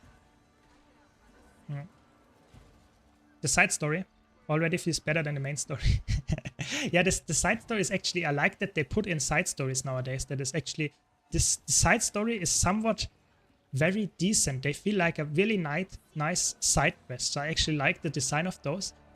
And I also like that you can get those from the Wizard's Vault and stuff. I think that's really cool. For example, the one with the spear, I actually enjoyed too. But yeah, I'm not sure.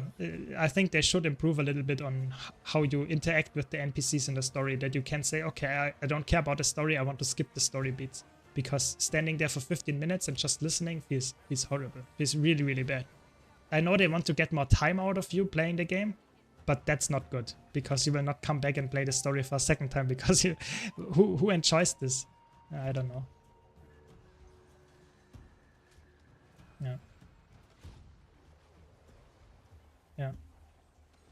When I started playing, I thought the Wizard's World's spear was the precursor to a legendary. After reading about it a week ago, I learned it's just a useless ascended spear, so I didn't bother.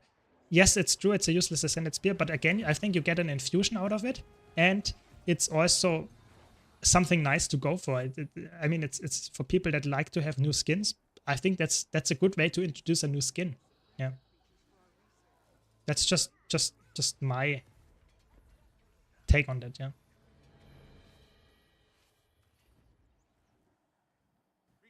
Yeah. I think you get, let's check. I think you got an infusion out of it, and it's somewhere in my bank. Heat core infusion, yeah, this one. It's also again a power and agony infusion. That would be around 50 gold or something to buy, so I think that's nice. Don't you love hearing the council talk for a second time and make a choice that affects nothing? I personally don't like that. I mean, there might be people, some kind of masochistic people that like that, but I personally want to do something in the game. Standing around and listening to NPCs to fall asleep, maybe, but not to play the game. Yeah, I don't know.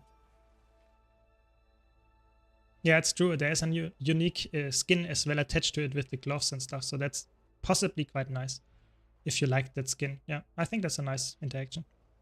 Can you remove the visuals of an infusion? No, you can't. You can overlay another infusion, but you can't actually get the infusion stuff away. That's not how it works. So that's the sad proof. Yeah. So what's going there? Complete the research.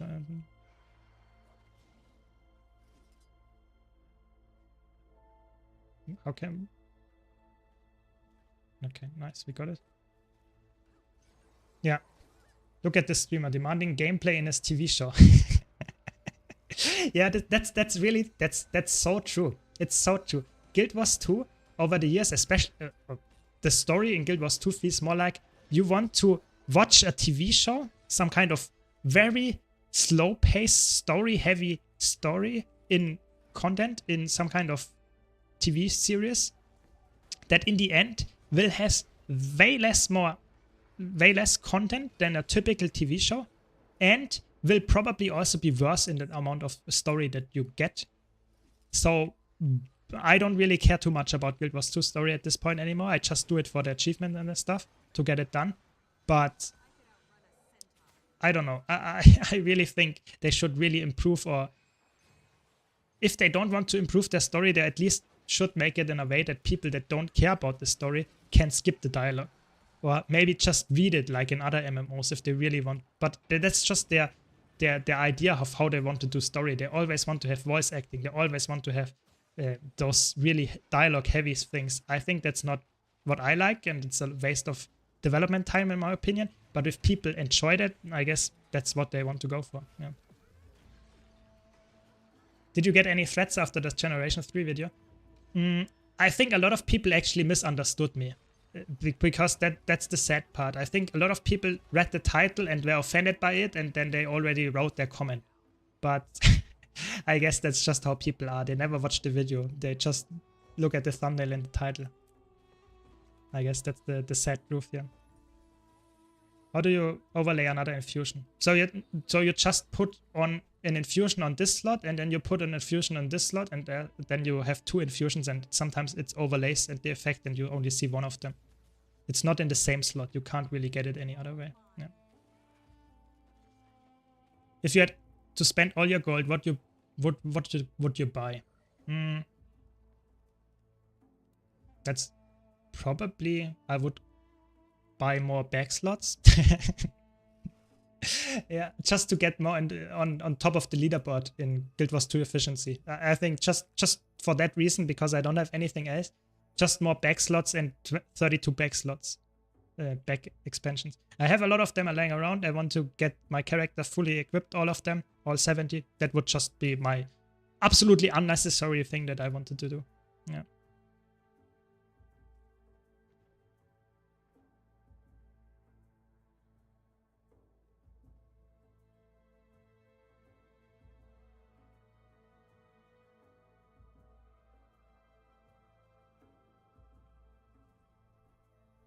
Yeah, so that's my take on that.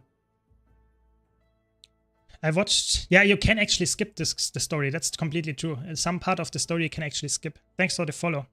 And thanks for the Prime. Really appreciate it, Snowdrop. I missed it. Really appreciate it. Thanks a lot. Yeah. Watching videos just like they play the game. Don't listen, read.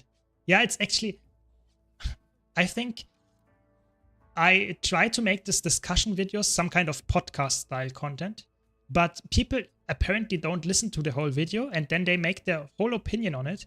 And I just don't see why I want to interact with those people, because if they don't even listen to my video, how can I make a civilized discussion about their comments? You know, it's just not, I don't see it really working. So there is no way of actually just saying, I don't care about playing the story, let me skip it and get the rewards since I'm already paid for the expansion, right? No, you can play the story, but you have to listen to the NPCs talk. You can't skip it. That's the truth with the new story. You have to listen to them at least once to complete the story. Yes. What I found particularly funny is the puzzle-like achievement during the story where you are supposed to figure it out yourself. Are marked on the minimap with circles now. Really? I did not get there yet, but that sounds like a typical arena thing to do. You implement a puzzle, but you fear it's too hard to complete for the normal player, so you have to make it very easy with the challenge, with the hints, and then it's completely, why did you put it in the first place? I don't know. That sounds funny. Let's see when I get to it, but it's actually quite a grind. I'm almost done with this stuff. Where's the last? Oh, there we go. I don't have all my boosts. Oh no. So, almost done. Yeah, I have a lot of back slots. I'm currently, I think, ranked 17 on how many back slots I have on my characters. Or not back slots, you know, total storage space. It's really high. I don't care why, I really don't have any reason why I want to do that. It's just a funny goal of mine to have full back slots. You know, one 32 slot back that costs around 200 gold or something. So it's quite an investment. I have around, I don't know, I have 60 or something 32 slot backs, and I have a lot of back slots and a lot of characters, so I have a lot of storage space, but it's definitely not the highest amount that you can get, and that would be a funny goal. It's not really helping anyone, but it's it would be interesting. Yeah, PvP legendary amulets, very fun. Have fun with it. I think playing PvP just for getting a loot, that's a little bit of a challenge. I think PvP can be really exhausting if you go for getting the loot only. Just saying, that can be really, really annoying. But at least you have something to go for. Thanks for the follow, Ixie. Really appreciate it. Backslot gatekeeper. Maybe. I will go into the history as a tier list enjoyer with a lot of bags and a fish hater. Something like that will probably be what people would think of me if they would know me in the future. Yeah, that's probably the only thing that they will remember. Yeah. And all of it, or at least 1/3 of this, is actually not true. So let's see. If people really remember me. Almost, come on, a little bit more. I did it so often now, those events. It's actually insane. I need to win 40 more matches and do glorious reward track 4 more times. God help me. Whew. That sounds quite a lot. I mean, if you're not enjoying PvP, that sounds like a big grind. 40 matches? Ah, you need to win those. So that means probably around 80 matches or something that you really need to do. 80 matches typically need probably 4 matches per hour or something like that. Yeah, I would say that's quite a lot of hours. 20 hours just to grind for that. You will probably get enough for the reward track by the time as well. Yeah, I guess that's okay. I mean, if you have a nice team, that's sadly not always the case. That's the sad truth. So there will be matches where you don't enjoy PvP then. But at least you have something. Yeah. So how does that work? Okay, it's done.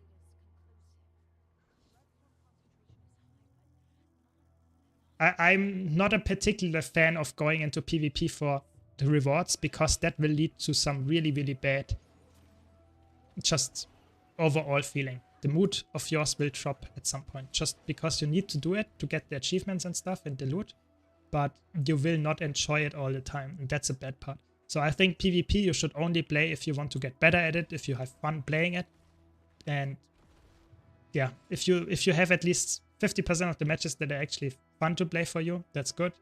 But I think playing content should, at least 90% of the time, you should enjoy the content that you play. If you only have 50% of the time you enjoy PvP, then I wouldn't play PvP then, I have to be honest.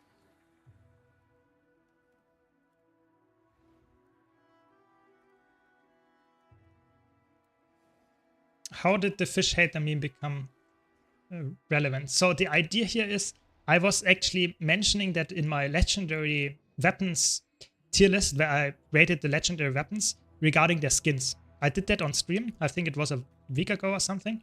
And I mentioned just, I don't know, maybe being stupid or something, I mentioned it, that this pistol skin, I was referring to the legendary Oreen pistol skin, looks like not like a pistol, more like a fish, you know? That's just what I mentioned.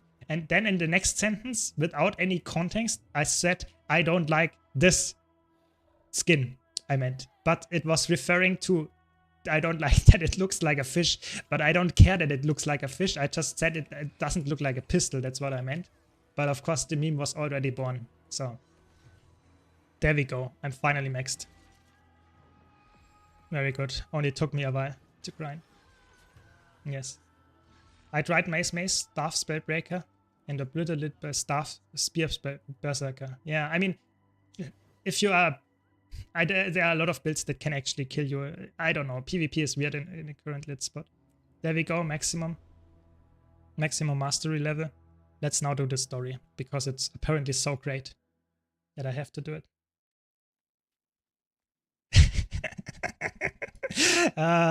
The propaganda here. So wrong, so wrong. I did not hate on fish. I would never do that. I would never do that. Always gotta have that critical thinking. It's so true, so true. Oh no, I really fear when this is gonna happen, that we have to talk, let the NPCs talk for 15 minutes. So what kind of achievements do we have to go for? Not following the command and defeat 35 of those ghosts. Okay, seems decent, doable, I don't know. I don't have any fish in a tank, so maybe that's why this came to be, why I already subconsciously hated fish before I actually said it. So that's why I don't have any fish in an aquarium or something. I don't know, maybe. Thanks for the follow, Swift. Okay, so what is this, 35? I should not follow, okay. That was easy. Just stepping out of there, okay. And then defeat 35 during the ambush. That was not that easy. 35? I don't know. Is that a meme in Warframe? It sounds interesting. I don't know. Wouldn't it make more sense to have fish in an aquarium if you hated them? Since a small aquarium especially is animal abuse. That's true. Very true. That's probably a good argument to say that I don't hate fish because I don't have an aquarium. Yeah. Maybe that's true then. I don't know. I heard he even said in a leak call that Braham is his favorite character. He can't be trusted. I don't even know who this is. I'm not listening to story. Okay, so what do we have to do here?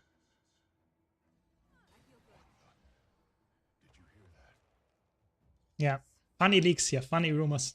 But nothing is true. Don't listen to him. Don't listen. Nothing happened. Keep moving through the valley.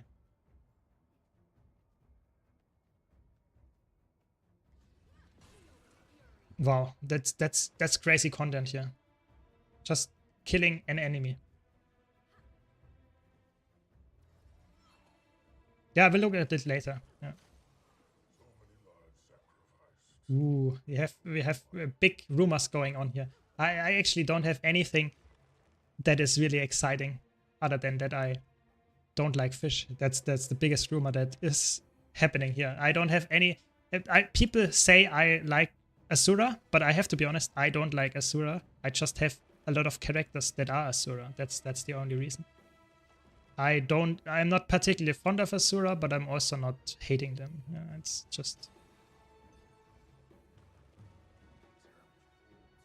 Ah, okay. So you have to put in fish to trade with other clan members. That sounds like a funny idea. Yeah. ERP in the homestead.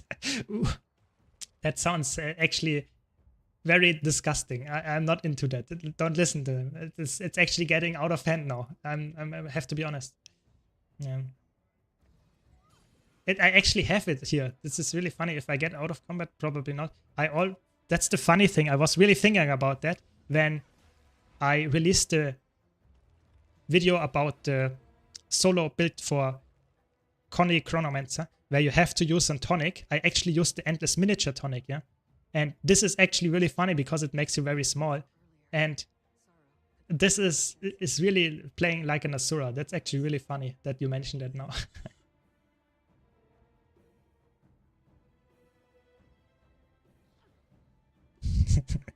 Yeah, if you have a very slow talking bear in ERP, then it's very likely that you fall asleep. That sounds also not like the outcome that people want.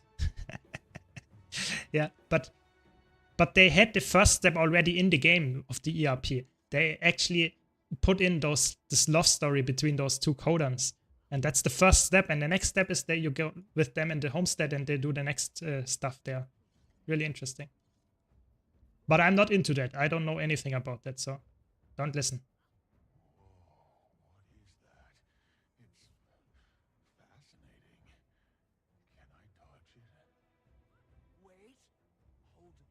Come on. Try using the heart of the obscure on it. Takes forever. Use the heart of the obscure. Okay. Always press F. That's Soto and Chantiaval's expansion. You just press F all the time. Okay. Ah, okay, so they are really, really squishy. I just have to one-shot them.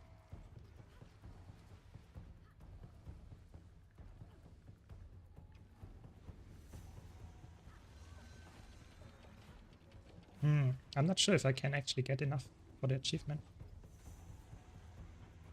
I don't know how long we have to actually get those 35 here.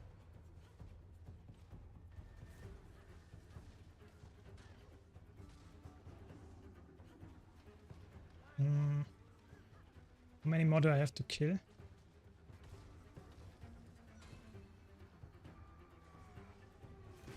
There we go. Nice, we got all of them. Is it true that my secret crush is Air? Not particularly. I think she's actually quite annoying.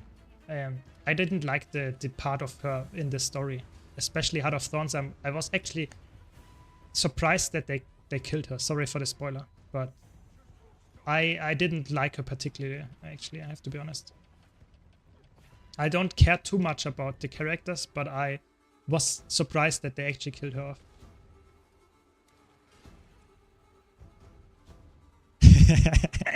Yeah, it sounds suspicious if you put it like that, Snowdrop. It sounds suspicious. But it was one of the side stories that I remembered because it was actually, I think, one of the better side stories. Or I think it was even better than the usual story. But I agree, it sounds suspicious if you put it like that. Yeah, yeah. Oh my god, there's a bar. Holy shit, how long does that take? Can I... Why... It's actually insane. That's great story content, yeah. Just killing mobs that you can one-shot here. Crazy. This is insane. Why would you put that in as a developer? Just put killing mobs that are not really endangering your life. Just killing them very fast for 5 minutes, 10 minutes straight. That's actually insane. They are really... I don't know, that's actually crazy. Just to keep it longer, you know, the story has to be longer, so we have to put stuff like that in. And have very slow talking bears. We have to wait for the mastery to complete to get to the next step. It's actually crazy. They really wanted to prolong the story. I did not expect something like that, to be honest. That's actually crazy. Should I use level 80 boost? I would say you can use it if you have another character at level 80. I think you shouldn't use it to use it for your first character.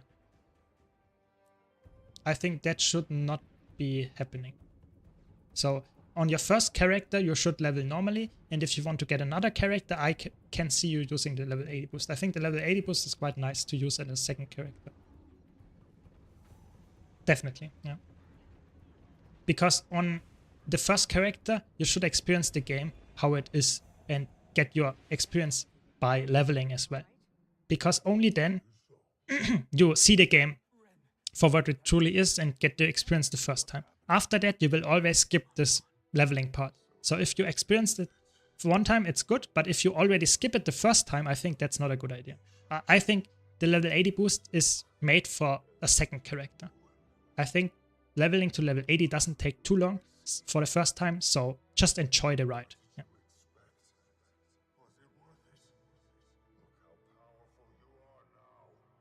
Yeah, I mean, like I said, you can, of course, use it on your first character as well, but it doesn't take that long. I think to level 80, I don't know, maybe 5 to 10 hours if you know what you're doing. It's not that long, and you will slowly see how your attacks get better and stuff. You will unlock more of your character. So it teaches you about the game. If you skip all of that, you will not get taught a lot about the game, and you will not learn it very, let's say, decently paced. You will get all of it at level 80, and I think that's oftentimes very confusing, and you will skip stuff that you will otherwise have learned. So I think it's very good to just slowly go through the maps and explore them, have fun, go through the story if you want to. That's the best thing here. I wouldn't really skip that just to get to the end game, because you have to learn the game at some point anyway. Honestly, the worst part about Chante Vault's story are the combat sequences with Waiting Sorrow and his Alice Spear. Can't see shit at all since he consistently casts his Spear 5. Yeah. This Waiting Sorrow is this guy, this woman here. It's actually, I agree. It's actually insane. They just want to sell the spear. That the Elementalist spear is actually decently pretty, but it's also very annoying with the etchings. I agree. Yeah. I agree. It's not the best, smartest decision to actually put an Elementalist in there that you can't see all the attacks happening. Oh no, do I have to do all 3 of those lanes just in a different way? Oh no, please no. So what story do we have now? Without going down, okay. Receive optional updates, okay. Explore the Golden Lake.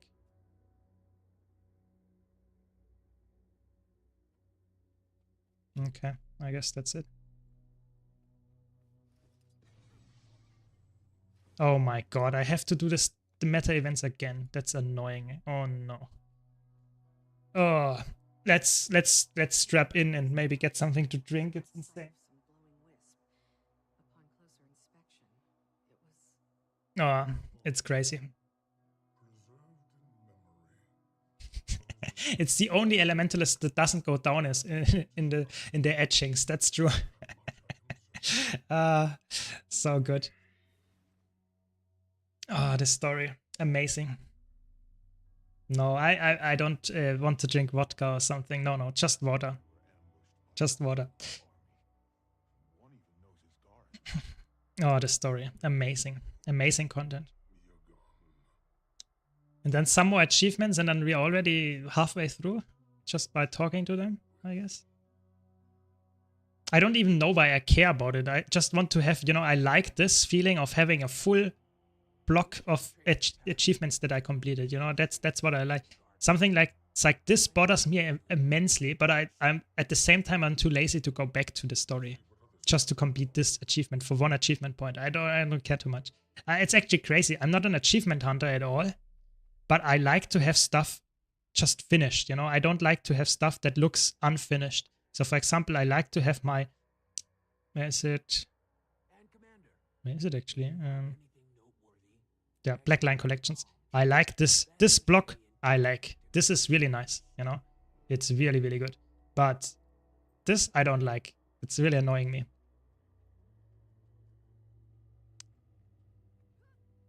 Yeah, it's true. I think isn't the meaning of vodka something like that? But I don't know. I don't speak Russian. Receive all the optional updates. Okay, there we go. Let me talk to this. And we got more talking. That's what we like. More talking. But then we get the achievements. How much did we get for it? 1 achievement point. Is it worth the time here? Just don't want to do the story instance again at any point. I'm not sure if it's healthy. I think you can also use it to just disinfect stuff because it's that healthy. So, I'm not sure. Depends who you ask. Same. I redid the whole story of Season 1 the last few days to get the last achievements because it was bothering. Yeah, I think that's really funny because I don't care about achievement points because I will never get to the point where the really high people on the leaderboard are. So above 50k is the amount of that you need to get to the highest amount of achievement points. I will never get there. Just because I was not there when the first events happened. I was not there when some of those really long ago achievements were happening. And I was also not really going for all the achievements that I don't like all the really annoying achievements to get. So I just skip some of them. So I don't really care too much. But at the same time, I want to have this and never go back to it again. And this just looks done. You know, I'm done. I don't care what the story was. I'm just happy that all of this thing here is done. So I'm really bothered by stuff, and that's really funny. I have all. I'm not joking. I have all the Heart of Thorns achievements.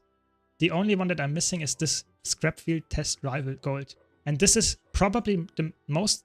That's the thing that bothers me the most, because it's not only giving me one achievement that I'm missing, but it's also giving me the last Heart of Thorns point. This is really annoying. This is so annoying that I'm really... I don't care. It's actually insane at this point. Yeah. I would really like a let's play from you of the personal story from 10 to 80.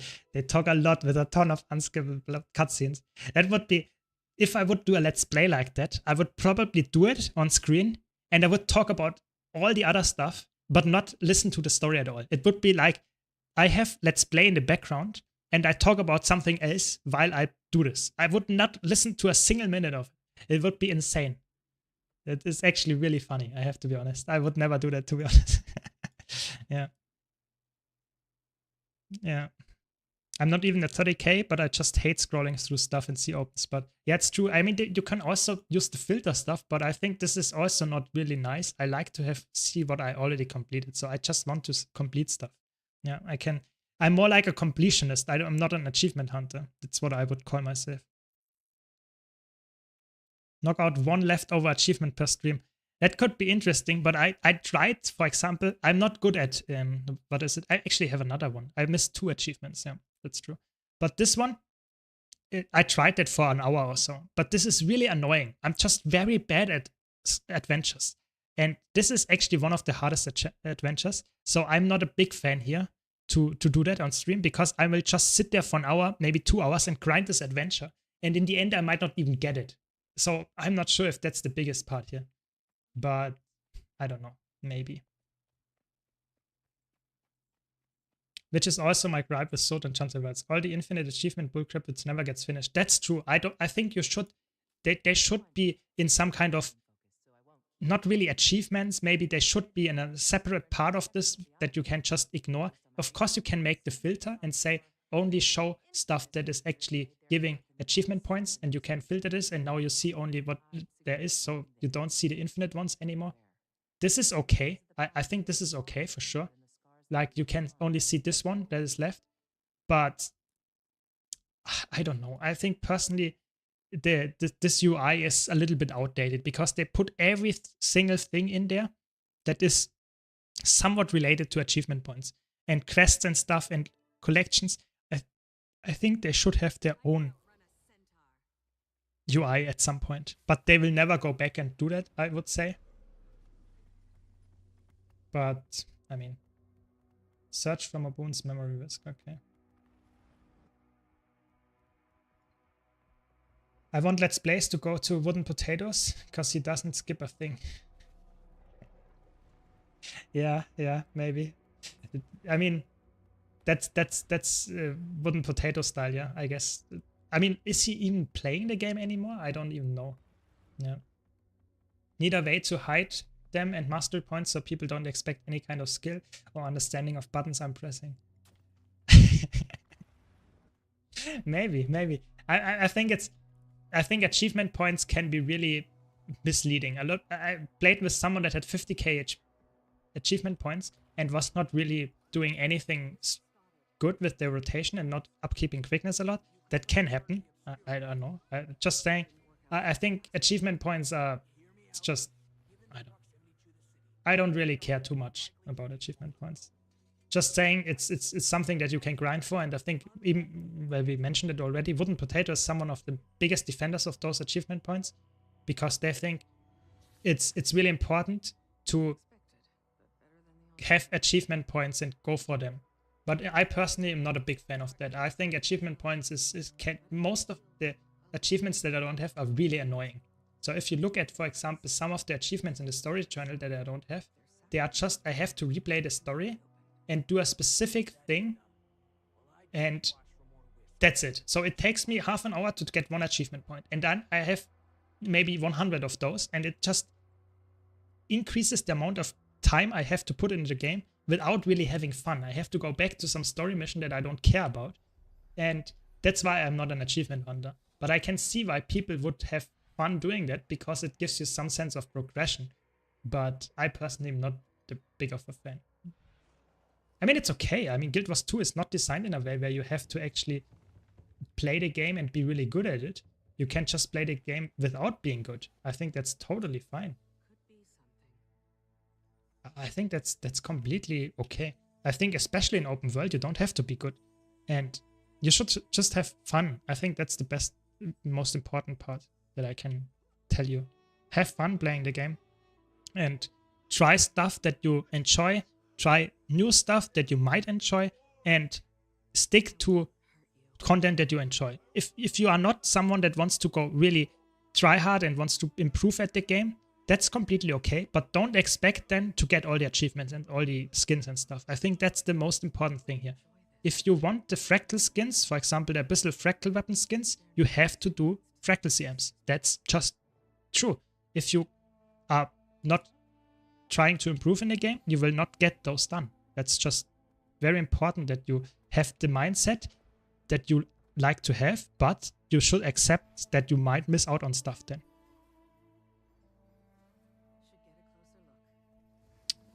Okay. Again, listening to talk and pressing F. I have fun and try stuff. Have fun and try stuff you might enjoy as long as you aren't playing Scourge in PvP.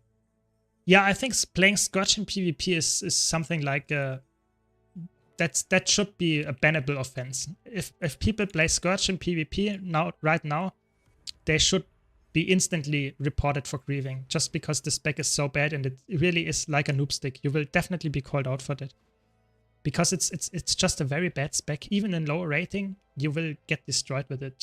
It's just very, very bad. The numbers is really, really bad. Maybe I should make a video and offend the Scourge players in bronze, but I personally think this is really, don't play it. Play anything else, it's better. Yeah. What crafting classes should I have as a Mesmer? Probably Tailor and Artificer, but the thing is, you don't have to have the crafting professions for your class. So you will, for example, the spear is on weaponsmith, and if you want to craft the spear, you have to go for weaponsmith. So in the end, you will probably get all of them at some point. So I can't really tell you which one you should go for, but there are multiple ways to approach this. But crafting is not really necessary in the game. You can, most of the stuff actually can do it. Just either buy the stuff from the TP or at some point you level the crafting profession anyway. So I don't know. I would go for Artificer and Tailor first because those are the most reasonable ones for Mesmer in the beginning, but it's not really necessary. You can do any one that you want. If you want to cook, you can go for cooking. If you want to go for jewelry, maybe it's also doable, but that's probably the least useful one. Yeah. Is Scotch really that bad at the moment? Yes, it's horrible because you don't have the shroud. The barrier is not good and you don't have any damage. You are very slow. It's just, it feels like everything that Necromancer is bad in, Scotch brings it to the maximum. So it's just very, very bad, in my opinion. The numbers are horrible. Back at the release, when Path of Fire released, Scotch was absolutely busted. But they nerfed and nerfed and nerfed it, and it's just not healthy for a Conquest game mode as well, because you can put your shade there, and if the numbers would be good, everyone would play Scourge, and you would have a really annoying time because you can't fight on the node anymore, because the shades would always hit you. But the numbers are so small that you can't deal any damage. It's just a little bit tanky, and you die, let's say, 5 seconds after that. It's just not good. Yeah. I mean, World versus World, I think Scourge can be useful. Can be useful, but is the cooldowns are very, very high. That's I agree with that one. So no, wait, let me play the unload data is really good. That's a good point. I would say Hammer auto tech is a little bit less good, but it's still very good. As a somewhat slow and less intense build, definitely good as well, yeah. No, I think Scourge was not great half a year ago. I have to be honest. Scourge, the last time Scourge was good in PvP is a long time ago. It's not good. Oh no. I have to swap my skill. Let me out of combat, please. There we go. Now it works. So I don't know. I think Scorch, people always say Scorch is good in PvP, but it's really bad. If you fight somewhat decent players, Scorch is just bad. Every other spec is better. It's just the truth. It's the worst elite spec for sure in PvP. So please, we can argue all you want, but you have to prove it to me. And really, it's not good. It's just a very easy spec to play, but it doesn't make it good. There are also somewhat easy specs to play in PvP, and they are just better. That's just the truth, yeah. Scorch could pull Dead Beetle half a year ago too, and now they can't. Yeah, that's true. Scorch was really good at resurrecting people, and now they removed the transfusion, so you can't really teleport people from downstate anymore, which was the best gimmick they had. But they still have the resurrection power, but the cooldowns in World vs. World are really bad. So at this point, Scorch is probably worse than Reaper, I would say. It's still playable as some kind of support, but you don't have the really big crazy numbers on it anymore. Yeah. Rival Mech is better? Yeah, I think so. Because the pet carries you and you can deal some damage there. Scorch doesn't deal any damage. It's just very, very bad. And if you deal damage, then you are not as tanky, and then why are you playing it in the first place? Because Harp and Reaper and even Core Necromancer are better from the damage perspective. I don't know. Yeah. I will like with my life goal to kill your Willbender in PvP with my Scorch. I mean, we can try a duel, and I will maybe play a build that is somewhat worse. Maybe I play Weaver, because I always tell you Weaver is really bad. So let's play Weaver. I play Weaver and you play Scorch, and we do a 1-on-1, and we will see who wins. I would be really surprised here. Yeah, mech is also horrible. People with mech are always offended when I tell you mech and Scourge are the only two classes that I would not recommend to new players in PvP. Because people always think, oh my god, they are really good, you can play them, they are really easy to play, but they're also really bad. The balance is just very, very bad. So that's what I'm saying. 1v1 me, bro. Yeah, that's true. I just wanted to bring that up, that I can almost play any other build that is somewhat reasonable, you know, somewhat working as a cohesive build, and face a Scourge, and someone tells me, oh, Scourge is really good. I would face any Scourge on a somewhat reasonable build, even if I didn't play the build before, and I will probably win, because Scourge numbers in PvP are just horrible. They are really bad. You don't have enough life force to spam your shade skills, and then what are you doing? You know, you lose your profession mechanic. That's my point here. The Scourge is just, they don't want it to be good. That's why they nerfed it so much, because it's very obnoxious. Just saying, yeah. I mean, you don't have to play very well in PvP, and of course you can play a Scourge if you really like the fantasy of it, but you should not say Scourge is really good. I think that's what I'm arguing against. I don't tell you how to play the game. I'm just telling you, if you expect me to say Scourge is really good, that's the wrong thing. That's not the case here. So how fast can I kill this guy? Where is it going?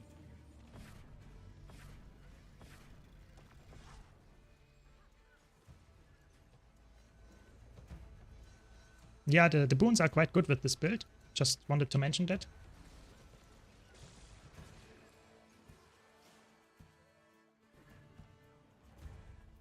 Trailblazer Mirage intensifies.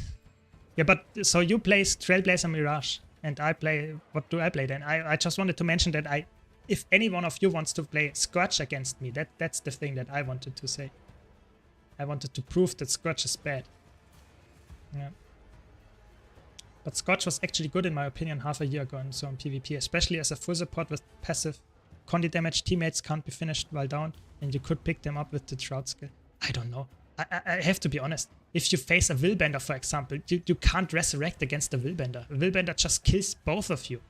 I don't know. I think Scourge is overrated with the resurrection power, because if you play against somewhat decent players, then they will just cleave you down while you resurrect. I don't see this really the strength here. I think it's better to have something that is... I think Scourge is just horrible. I don't see it happening. If you want to resurrect someone, just use a glyph or a signet from an Elementalist or a Guardian, respectively. I don't know. That's just my take. I don't see why anyone would say that Scourge is good in PvP. I really don't. Scourge in PvE, on the other hand, this is a different thing. I think in Progression Group, it's really good. I think COF, so those are pals that are actually the first NA group that killed Kriya in CM yesterday. They killed it with 8 Scourges. So in PvE, it's something completely different. Just wanted to mention that. In PvE, it's completely different. Scourge is really good there. But in PvP, nothing works. I don't know. I would say I agree, Roaming Spirit, that there are some Scourges running around in Platinum, or you see them in Platinum matches. That doesn't mean that they are in Platinum. They are probably in Silver and you still get them in your match. That's just because there are so little amount of people playing PvP that you just will see Silver players as well. Just saying, Elementalist is very common in PvP. I don't know when you are playing, but Elementalist, there's almost at least one Elementalist in every game that I have. Just saying, yeah. Yeah, I think PvP is in a dire spot when it comes to ranked. I think if you're, let's say, somewhat high gold, platinum ranked, you will probably have 6 people that are lower rated than you by a very big difference. And that feels very bad for all people involved. That's just not very fun. That's just the sad thing. What does cleave mean in Guild Wars 2? So cleave means, for example, I have an auto attack here that just attacks an enemy. Yeah, this is one single attack. When I want to cleave, I, for example, have an attack that, for example, this attack here is AoE. So that hits multiple enemies. And that's then I cleave them down because I not only get damage to the enemy, but I also damage the enemies around in an AoE. So typically that means what cleave in Guild Wars 2 means, that you just deal AoE damage, typically around the target or at least around you. So this is where you want to cleave. So in PvE, typically you want to, for example, if you have some mobs here, you pull them somewhere behind the wall so that they come to you and then you cleave them down. Because if they stand here, here, and here, you might not get them with one attack, but if you pull them here, just by hitting them and they come to you to hit you, and you can cleave them down. That's what Guild Wars 2 means, yeah. Yeah. You can also use, like Echo Fox points out here, you can also use some kind of piercing attacks that actually pierce through the first enemy, but then you have to align in a way that you actually hit both of them. So if that's my enemy and that's my second enemy, I have to align like this, and then my attack would hit both of them. But typically that's a little bit harder to do, and not a lot of attacks actually do pierce. It's very more common to have AoE skills that actually hit stuff around you. If it's all the same to you, Anise, I'm gonna stay out here a bit longer. Yeah. Oh, let's see what is going to happen here. It's just annoying. It's just they talk and talk and talk. You're done. Congrats. I'm not done yet. Okay. So why did I not once golden now times explode a golden lake? Why did I not get it? What do I have to do for this one? Oh, maybe I have to talk this. Oh, there it is. Okay. Yeah, I would say cleave in Guild Wars 2 is almost every attack is a cleave. There are not a lot of attacks that actually are very single target and you can't use them at all. But I think cleave is very important in Guild Wars 2 in almost any situation. So that's why, for example, even that attack that needs a target can hit 5 targets if I align them correctly. So the only exception would be this. This is actually a 1 target attack. So if there are multiple attacks, multiple enemies standing around, this is actually only 1 attack. So this is number of targets 1. That's the only exception here on this build that actually uses 1 single target. Yeah. No, it's not the wrong mission. It's actually the correct mission. This is just the next one. I'm finished with this one, but I'm still in the story instance of the old one. It's also saying here, explore the golden lake. That's what I'm doing, apparently. Carrying this ring gives you a sense of warmth. You wonder what will happen if you place it in the rock wall described in the letter. Okay, let's do this. That's the one I meant. You're supposed to read the letter and figure the locations out, and yet you get the circles in the minimap. Nice, I did it. Crazy. Wow, it's crazy. It was a a really tough challenge. Glad I did it. Okay, so there we go. We're done. Yeah. Thanks for the warning. Glad you mentioned it. No, I'm joking. Of course, thanks for mentioning it before. Yeah. Yeah, I agree. I think doing the story achievements is not really bringing any benefit with it, but I'm just doing it to have it done. You know, I like to have all the stuff completed here and get everything in one go, just that I don't have to go back in the future. But there's nothing that you need. There are no new Chantia Wilds relic in this patch. That's also something that I would criticize. There are only core relics. I like that there are core relics and that they add them, but I don't like that there are no new Chantia Wilds relics, because the core relics at some point, I would say from the 12 that they added, I would say 8 of them are quite boring and not really worthwhile for any game mode. So, yeah, just a little bit sad. Yeah, yeah, I did it first try. Amazing, isn't it? Yeah, I get carried by group cleave and group content, but carry in single target encounters. Power up DPS Soul Beast. I mean, you have quite decent cleave as well when you power Soul Beast. I would say with X, even with Spear, if you play Spear, I think it's quite decent. I mean, if you play Longbow, maybe you have a little bit less cleave, but still. So, I don't know. I think you should still be good. Okay, so let's do the other ones. So, Penance of the Past.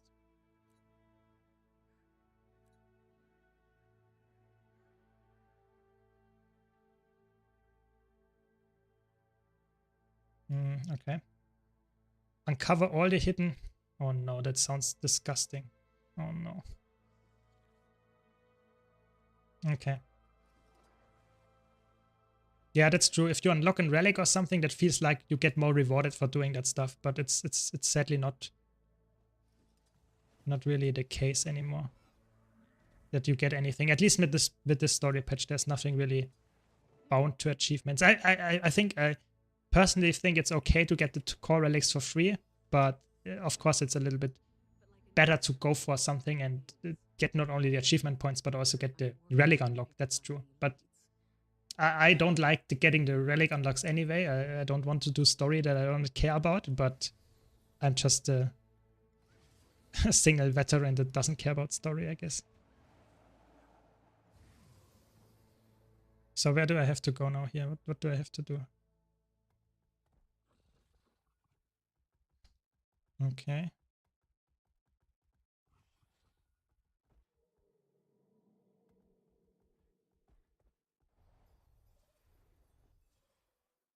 I don't know.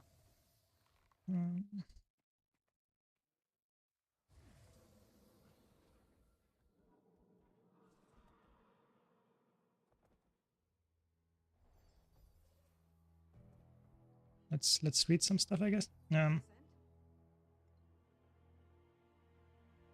you can also, the interesting part is to actually level your crafting or the crafting profession. You can be level 1, but it will also give you normal experience. So if you have a crafting profession and you want to level it, you will get some experience baseline for this character as well.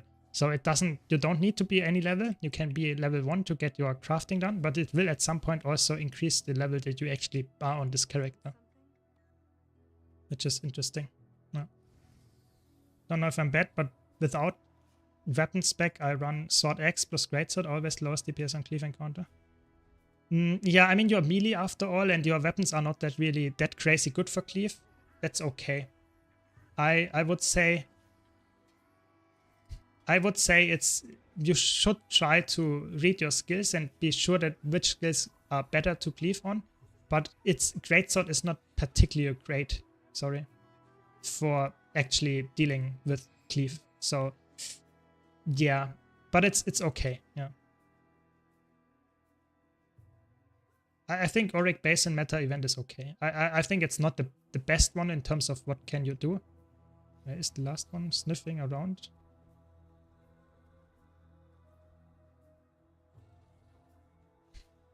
It's actually a little bit annoying here.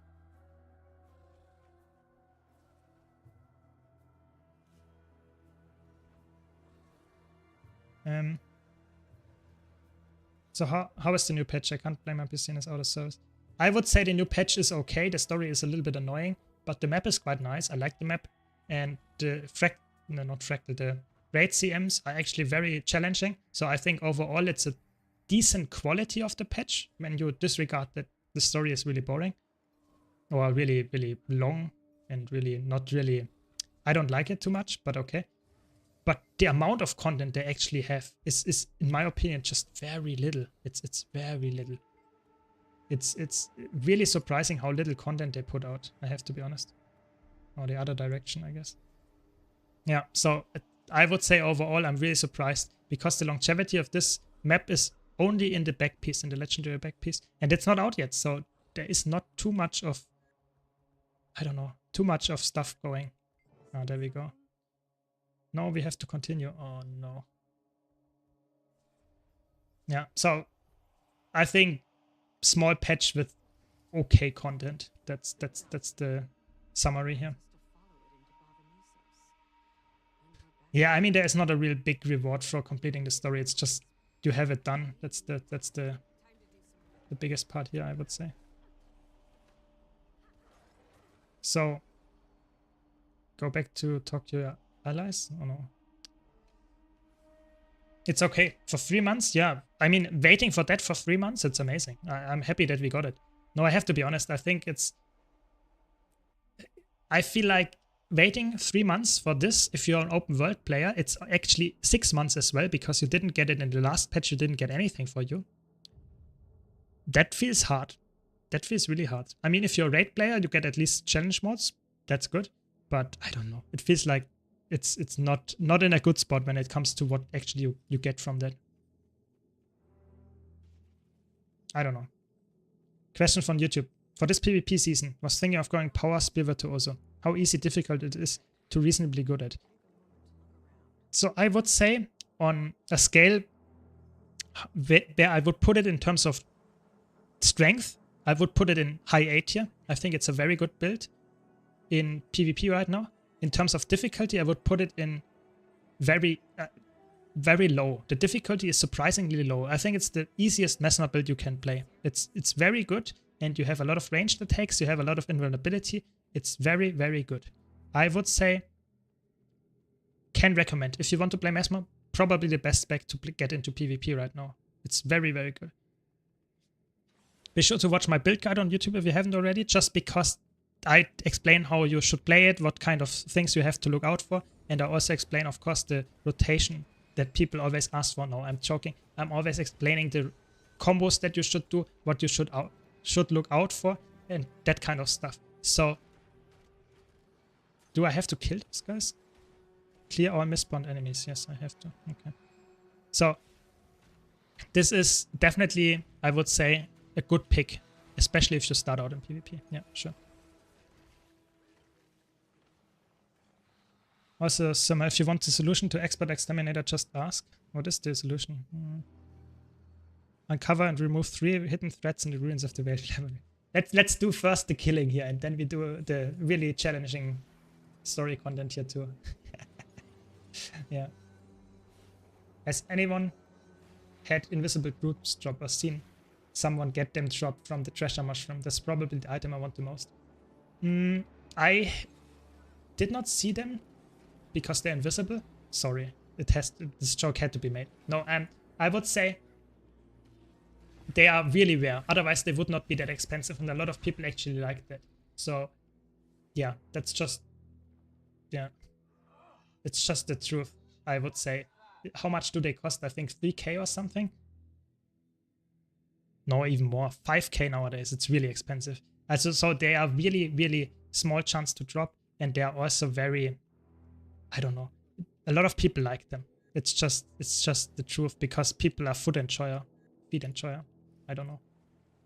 So if you want to go for them, multiple legendary is worth, yes, but it's very unlikely that you actually get them from a random drop. Yeah.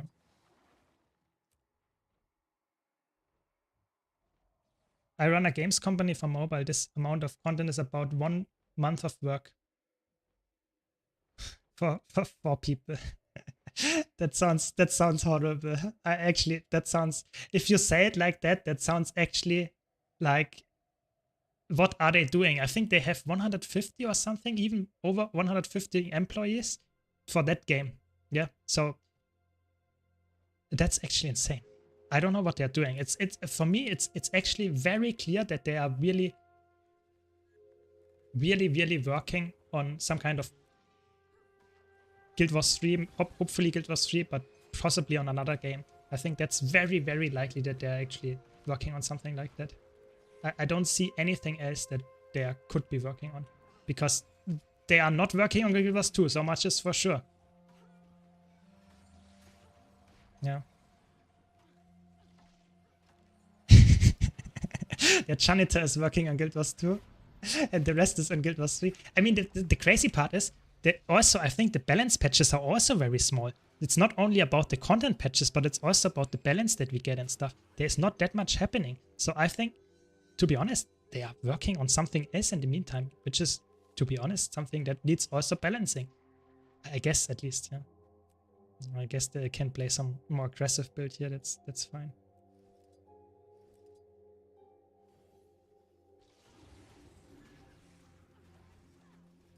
Yeah, I don't know. I really hope that they will announce it soon, because I feel like just not telling us and giving us so little amount of content feels really bad. I was here before, was I? Yeah. I don't like that. I think it's really important for players to actually have the information what they are currently working on, so that we in the future at least have our expectation on what we get is lower than just saying what are they working on, we don't know. I feel like that's horrible. I don't like that. Me as a player, I want to have the confirmation that I get something in the future, and not more nothingness and more story where I just press F and listen to some dialogue that takes forever. But that's just my take, you know. My problem is that even if they put everything into Guild Wars 3, it will take years to come out. That's true, but at least I know that there will be something in the future. Yeah, I think that would be okay. But at this point, I don't know anything what will happen, and it might be that they just work on something that they fail to do in the future, and we get nothing from it, which would be really bad. I don't know. I really hope that they will announce it. I hope they're improving Guild Wars 2, not working on a new game. Yeah, I see why you would make that comment, but at this point I don't see it happening, because what are they doing? We got a new map that is very small and nothing else. I don't know.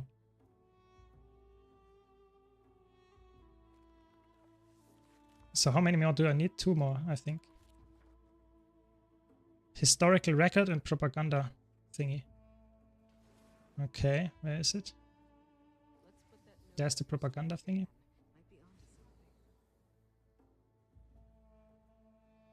Nice. Kill the enemies.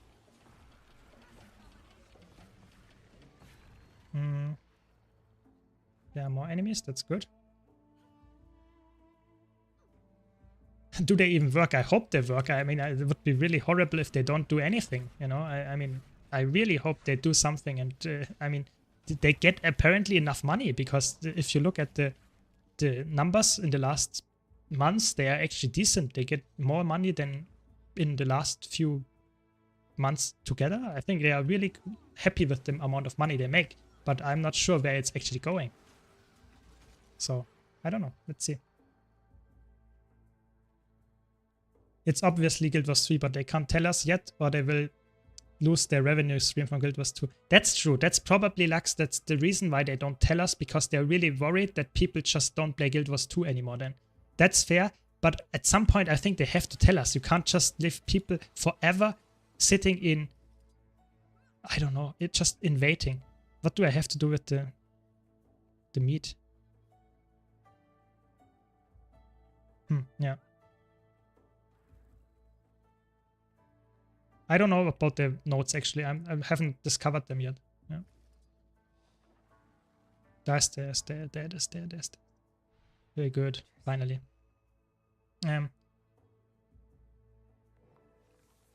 Get the rotten meat, left side after you enter.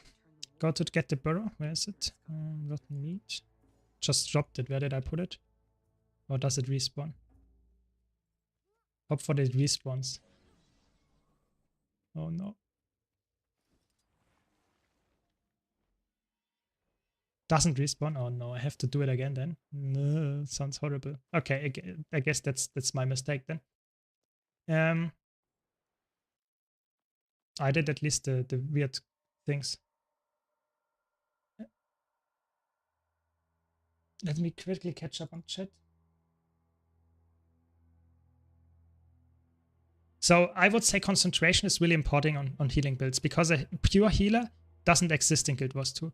A healer is always someone that also provides boons. So if you don't have the concentration needed for upkeeping permanent alacrity, you are in a bad spot. So please, please, please try to invest in some Harrier gear. If you can upkeep alacrity without the Harrier gear, then it's okay, but you should probably go for the meta build just to make sure that you actually get enough boons out for your team, because not only alacrity matters as a druid, but also might, fury, protection, and all of that is affected. So it's really important that you actually, yeah, just take care of the boons too. Yeah. Summer, you need to keep in mind that NCSoft as a group isn't doing great. The longtime founder and CEO needed to accept the co-CEO now from their biggest investor, and the big MMO failed.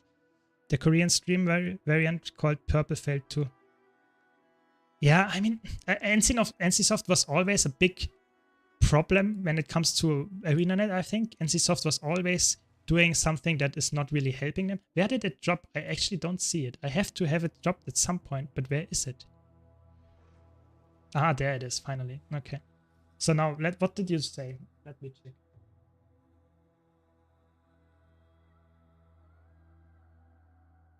Go to the burrow. Okay, where is it?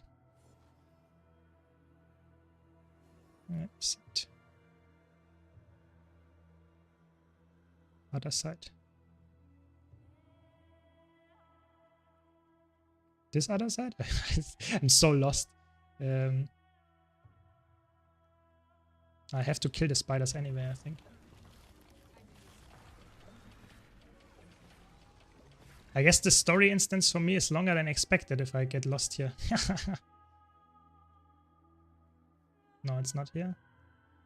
Let's just kill all the spiders. Just walk here and they will spawn, I guess, at some point. I will find it. I will get it. I will get it done. Yeah, I don't know. I would just saying NCSoft is always not a very good company when it comes to consumer friendliness and how I think they are actually interacting with us. And I think they are also very greedy for money. And that's not helping their games.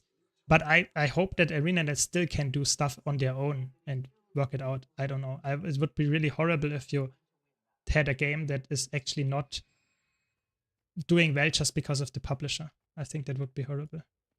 There it is. So what then? Do I have to kill this guy? Yeah.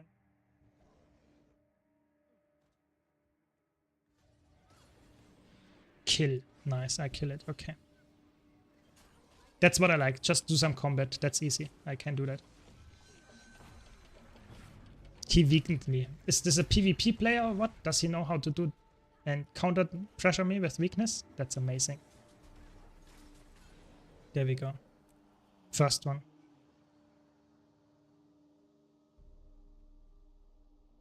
Then trigger and kill them. Go to the nest and kill spider.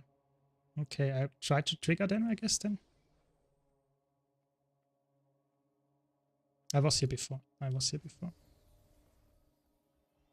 It's actually quite crazy how much stuff is hidden in this one. Ah, there's the nest.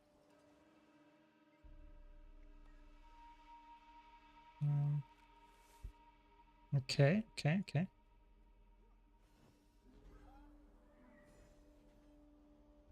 The game seemed a lot more populated when Gyala Days was added. I used to do the second half of the meta over and over. Really? For the loot tunnel. Could make a lot of gold quickly if you got lucky with the energized caches. That's insane, because for me that was one of the worst parts of Guild Wars 2 ever that they released. I think this meta event was so bad. I really disliked it.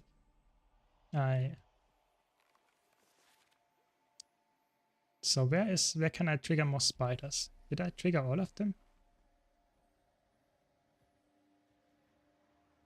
Yeah, I'm currently checking. I'm already checking.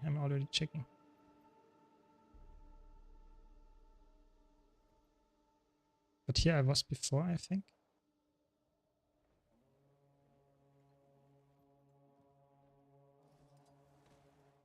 I was here before, apparently as well.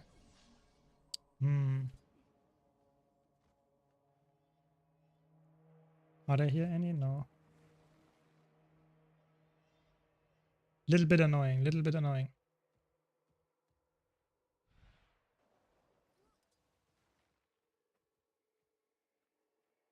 But I think it's in the it has to be in this building. There we are. One spider. Single spider, I guess. That's all of them. Very good, finally. Really, you liked it as well? I don't like it. I think the first part of the meta is okay in Jaladels, but the other ones, they are horrible. I don't like them. I think they're... The second part is really, really bad. Really, really bad. It's just the tunnel. I don't know. A lot of people actually quit with the tunnel. I don't know. I feel the tunnel is just a meme in the Guild Wars community at this point. I think the end boss was the thing that killed me. The end boss was just way too slow. It feels really bad. See you later, Cyril. See you later. Okay, and then...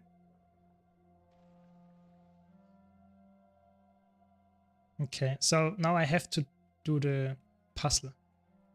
Okay, let's do it.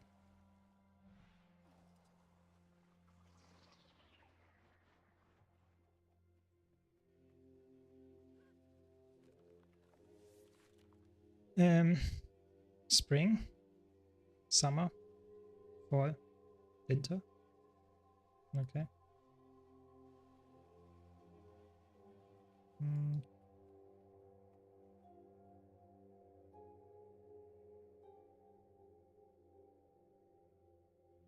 So how can I press them? Wait. Ah, okay. This is summer. This is what? Where's the live spring? That's spring. Okay. That's the first one. Then it's summer. Okay, that's not too hard. Then this is probably fall. Yes. And this one is winter. Okay, I got it. Very good. Very good, I got it. And then we got Barbosa. Nice. I guess I killed Barbosa.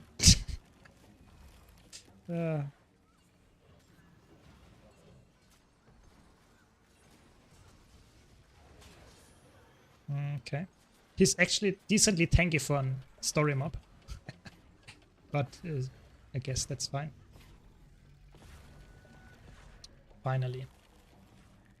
And clear all the mistburn. So I think there has to be one more. I don't know. It's actually insane.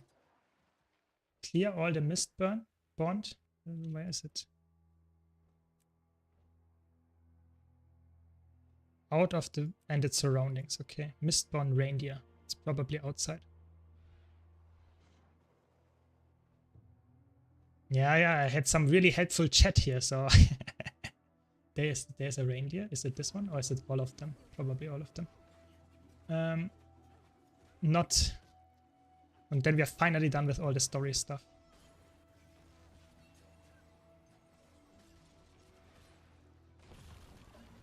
Very good.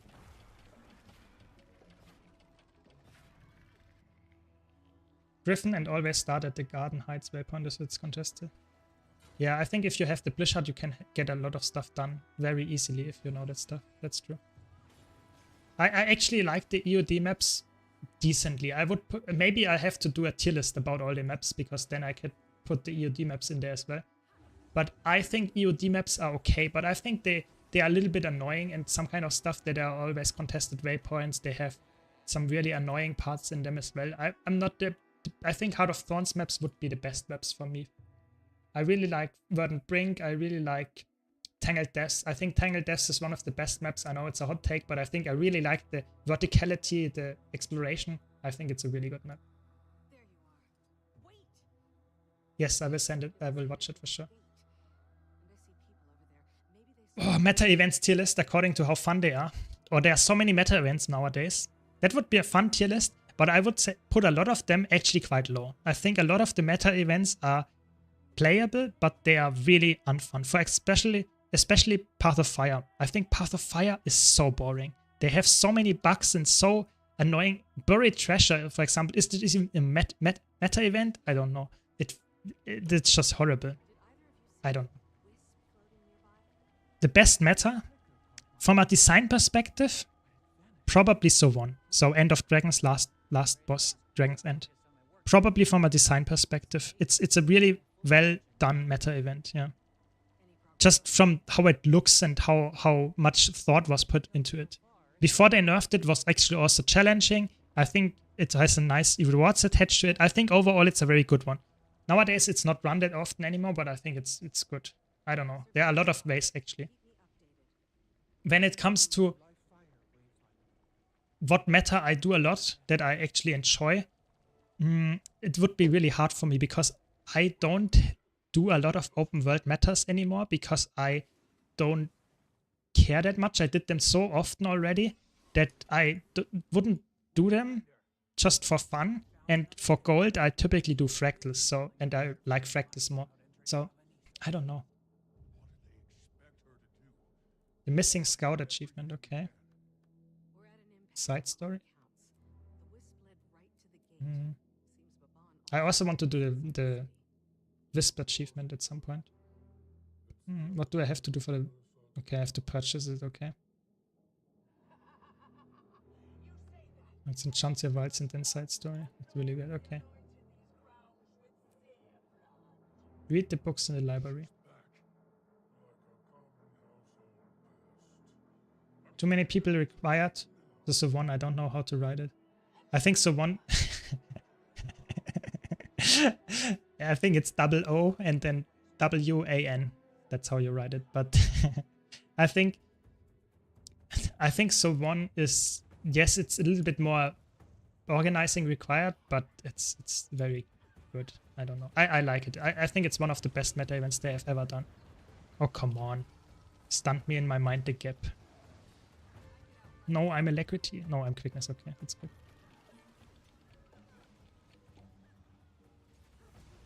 This boss is also very tanky. I should have gone for a solo build. It's annoying. It's fine. I will kill it. Snowdrop, do you know if the Arc DPS is good to go? If you can reinstall it without crashing it, or do you have to wait for Delta to update it? Because I just uninstalled it to be sure that I don't crash all the time, because it's really annoying if you go for a new meta event and stuff. But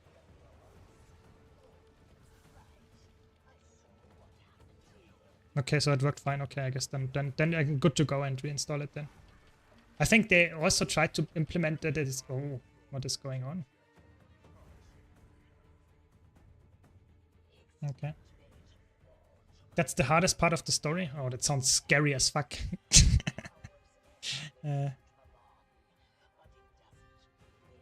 Come on, let me fight. Don't talk to me.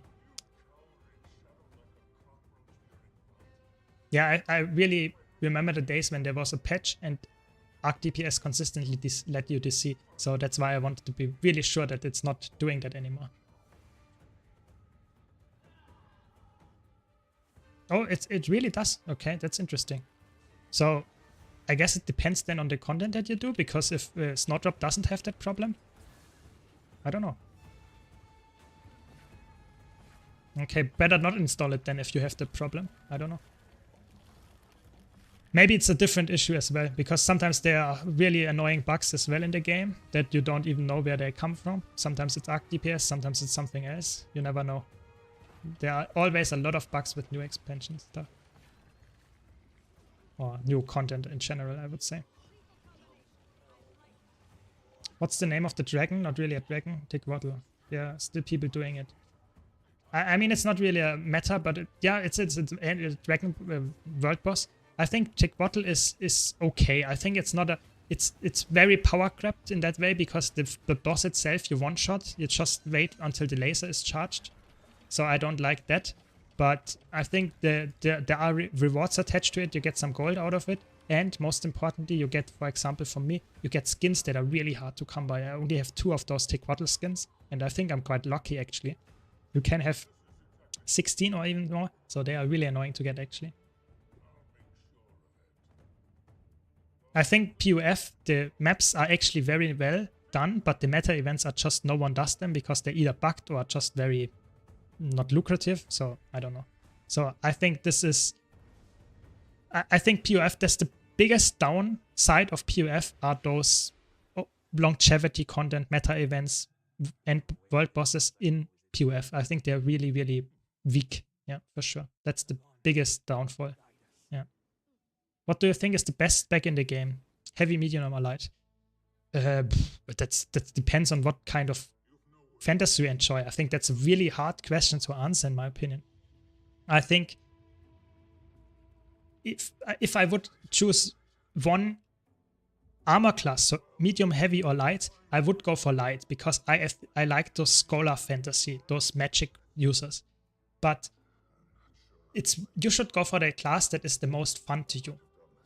I have a guide on my YouTube channel about picking a class where I showcase every elite spec, how it's played, how it looks, and what it's currently, how it's used in the meta, so that you can get the gist of how it's actually looking. But I would never say play this class because it's really, really hard to actually get one specific player type with one class. I can't tell you play Mesmer because maybe you don't like Mesmer at all. It's very important. All the classes are valid to play, for sure. I don't know. Yeah, I mean, there are a lot of classes that you could make the argument are the best, but I think I won't give you a strict answer to that because all of them are completely playable, and I would go for the class that you enjoy the most. And I personally like light armor classes the most, but I play every single class. Okay, there we go. Story done, finally. And this is it. Very good. Thanks for the nice guidance in the chat. Oh, I also got my achievement things. Okay. 43k. That's a goal that I wanted to do all the time. Nice. Congrats on the drops. You got it. Very good. Now you can join me. I can start finally the wisp thingy. Very good. Let's do the wisp thingy then. 43k. Crazy. Crazy. Yeah. Where is she? Do I have to talk to those guys?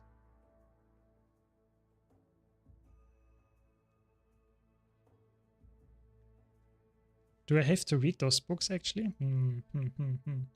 Maybe they are in the open world as well. Let's see. But I think I got all the achievements here in the story channel. Yeah, I mean, you slowly work your way up. Slowly work the way up from the achievement points. You just play the game, have fun.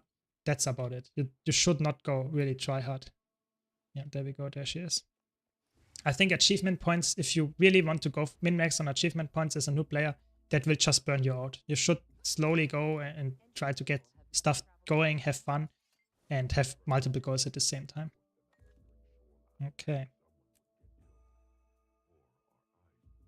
Okay, so I have to do some events for that, I guess. Nice. 10k.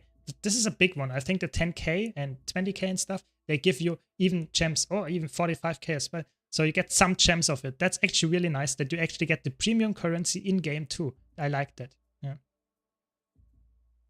Okay. So read the book in the lower area of Nexus Moonlight.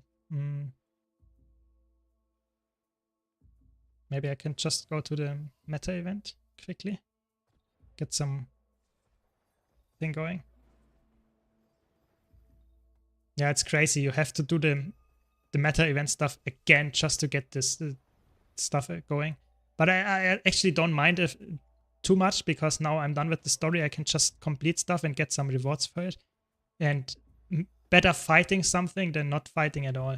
You know, I don't like stuff where I have to wait around and listen to conversations. Better fighting. That's what I like. Oh, they are upstairs. Okay. There we go.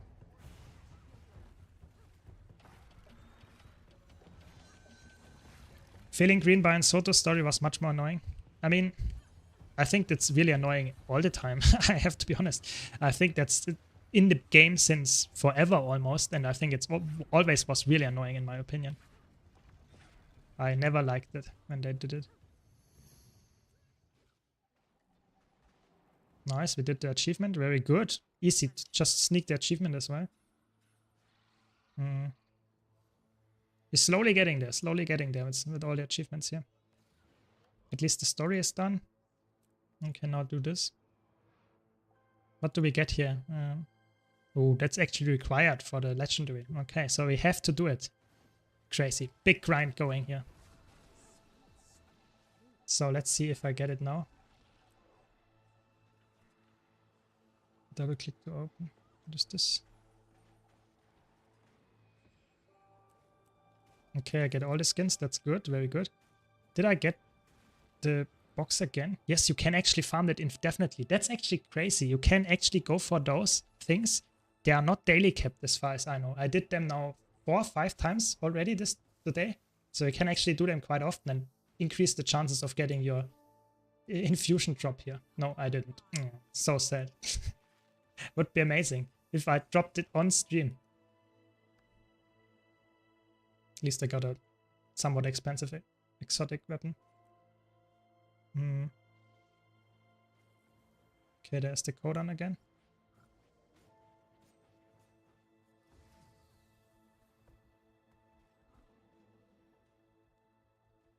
Yeah, I mean, if you should always work on multiple goals. So if you want to go and expand your back slots, you have to grind gold for that, but you can still work, for example, on a legendary. If you want to work on some account round stuff, you can also work on achievement. I think Guild Wars 2 is a sandbox game and you should always work on multiple things at the same time. That's really important because if you don't, in my opinion, that will just lead to you not enjoying the game as much as you actually could. You should have fun doing the stuff that you play, but you should also have some kind of goals that you want to go for, because otherwise Guild Wars 2 might just not have enough content for you, and that's very important. You can also use the credit card to play more back slots, but I think it's more fun to farm it in game for sure. Yeah. Really, did they add new hairstyles to NPCs that we don't get access to? That's actually crazy. I don't know. I didn't notice that. I guess maybe they added in the future patches. Maybe. I mean, it's fine if you swipe. I think it's actually good if you swipe because that finances the game that I like to play. Good part. Everyone likes that. But it's not, you know, it's not something that I would say you should do. Of course, if you have some money to spare, it's the fastest way to actually get gold, watch backslot and stuff in the game. But if you can't do it, or you don't want to spend real money, you can of course farm it really easily as well. I think Guild Wars 2 is very easy to farm gold. It's just, it takes time. There's nothing that makes it really, really fast. Of course, you can of course get lucky and get the 10k infusion drop, but that's not something that happens all the time.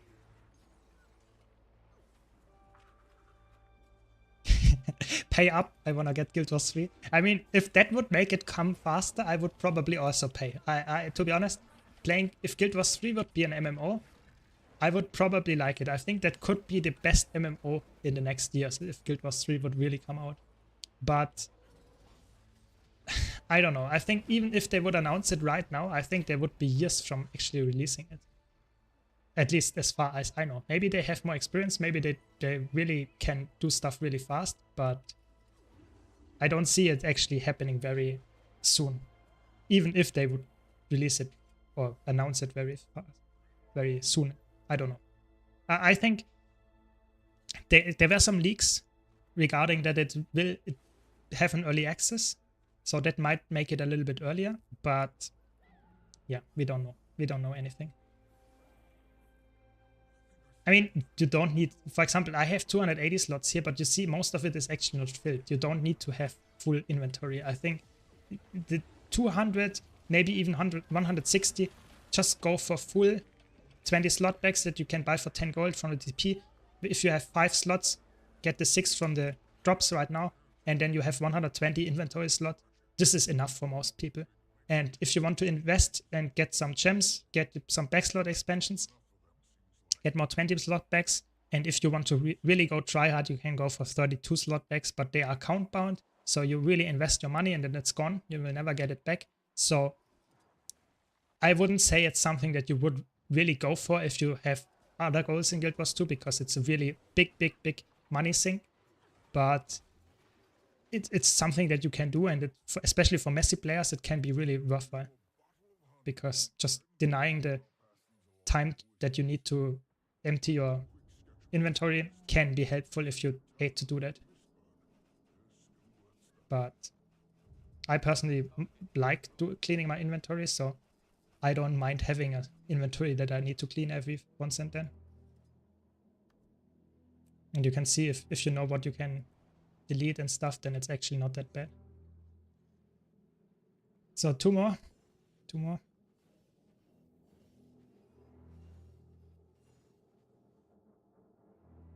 Where is it? The last event. Did he just despawn and not continue? No, then I have to complete more stuff. Any advice on trying out healing? Mesmer and Guardian are oppressive with the stability. Yeah, I would say that's the conclusion. In Fractals, Mesmer and Guardian are just the best healers there. When it comes to raids, I think Druid and Catalyst are also decent. Druid is probably the best overall raiding thing. Maybe with Chronomancer, those two are really good. But I think healing, you just have to understand how a fight works and you have to understand your class. Those two things are really important. I think you can't play a healer if you don't understand your class well, how it works, how you can actually make it work. I don't know. I think healer is a job in Guild Wars 2 that is actually not as easy as people make it out to be, because you can carry a group very hard if you do the mechanics for them, if you just do your healing in the correct moment. I think I like to play healer for that reason, because I can carry people that are not as experienced, which is really helpful. But getting into Guild Wars 2, into an encounter that you did not play before, while still learning the class is, I would say, somewhat challenging. In the lower area, okay. Where is it? Where is the book?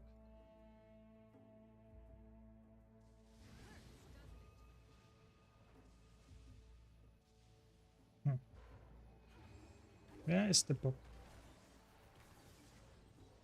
The goal is to have all the stuff in my inventory currently and still be able to open a full stack out of unidentified gear. I mean, that's a fair goal. Then you need at least, I would say, 350 or something spots. That's okay. It doesn't seem like too crazy, but I would say it's also, I don't really care to open a full stack in my inventory. If I have a stack, I just half the stack and open half of it, salvage it, and open another half as well. So you can do that as well. You don't need to have the full, I don't know, full inventory space for a full unidentified gear stack, but I can see why this is a goal, you know. After all, Guild Wars 2 is a sandbox game, so everyone has their own goals. And I think increasing the inventory to that amount of space is not really hard. It just costs some gold. It's not insane amount of gold. If you have full back slots and go for all 32 slot bags, it's amazing how much actually storage space you get. But that's quite expensive, and I would say it's also not really required for anything. Just, I don't know. Lots of group asked for quick DPS. Does this mean you are forced to play Alacrity Heal? Yes. Typically you combine, if you have a quickness DPS, you typically have to play Alacrity Heal. There are some groups that play no healer in the party, then you play Alacrity DPS. But I would say it's not as common as it once was, but it's still very common to ask for Alacrity Heal, because typically Alacrity Heals are a little bit stronger and quickness DPS are a little bit stronger. So the pairing in total is better than having quick heal and Alacrity DPS. Nowadays, it's not that bad anymore, the split. You can go for different things, but people are still in their minds decided that quick DPS is the way to go and alacrity heal. So I would say Catalyst with quickness heal is actually very good pick for most scenarios. And if you can't find a nice alacrity heal with alacrity DPS with it, it's actually decent pick. I would say, for example, if you pair that with a alacrity Chronomancer, for example, alacrity DPS Chronomancer, you can actually fill all the spots. That's actually a very good pick in general. I don't know.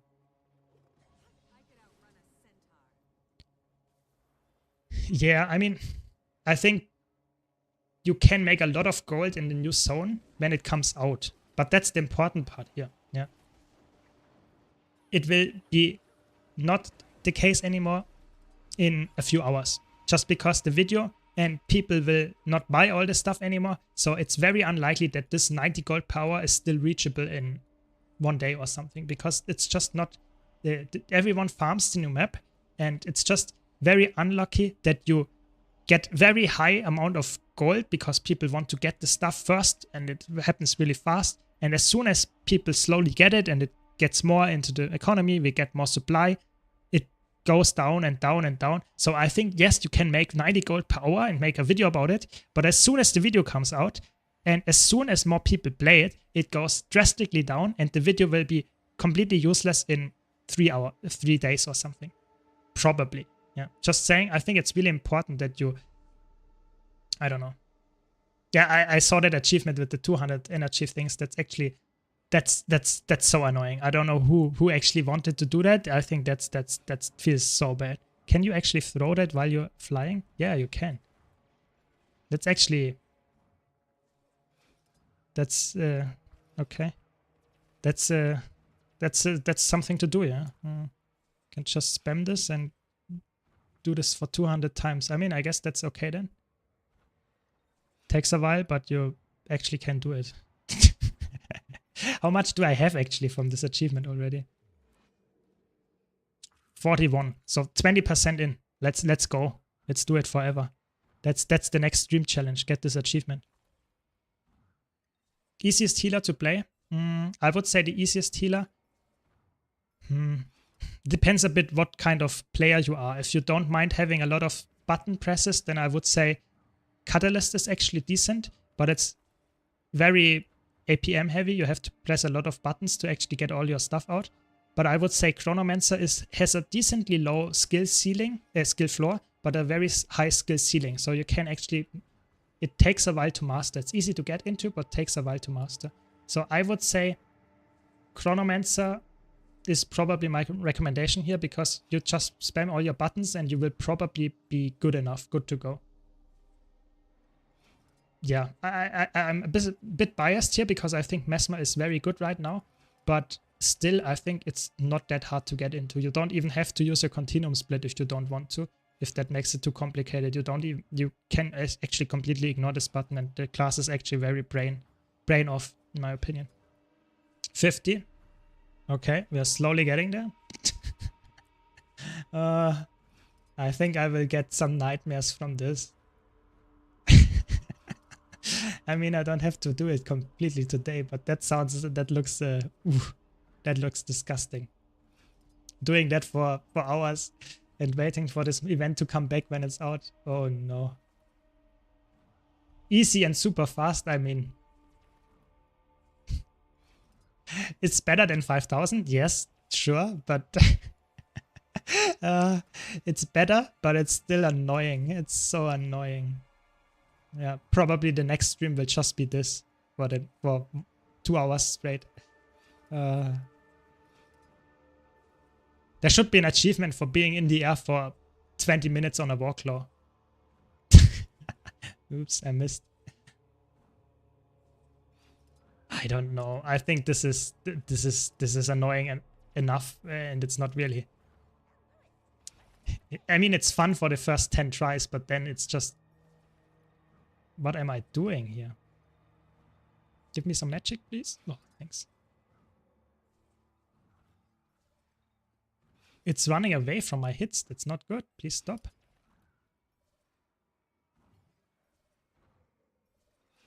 We're getting there. We're getting there.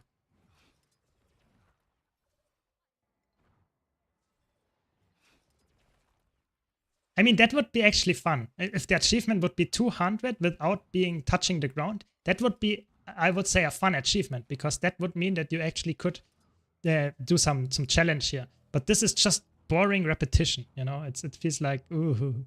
No, please, please, please. Oh no, I missed. I failed. Okay, now I had to reset the achievement. Maybe it's not that fun anymore. Okay, maybe it's not that fun anymore. The forum would be amazing if people fail. It would be also, I think that would be even better if you could grab someone else's orbs. That would be so fun. If you could grab the orbs from someone else, and then there would be no orbs because people would try to do that consistently. There would be so much toxicity going on there. Crazy. Or PvP. I mean, would fit to Soto, yeah, where we have to do all these orbs and epic and stuff. Yeah, I died. I just died. No, you just have to do 200. You don't have to do it without actually doing the orbs thingy. You can do them in once a day. It's fine. If you want to do it for the next 200 days, it's completely fine. Okay, so we got the wisp thingy. Return to the archive thingy. Okay. 1 orb per day. Yeah, I mean, if you want to do it, if you are really a really patient person, you could do that. But it sounds like a horrible half a year. Okay. Asked, who is Arya? Where is Arya?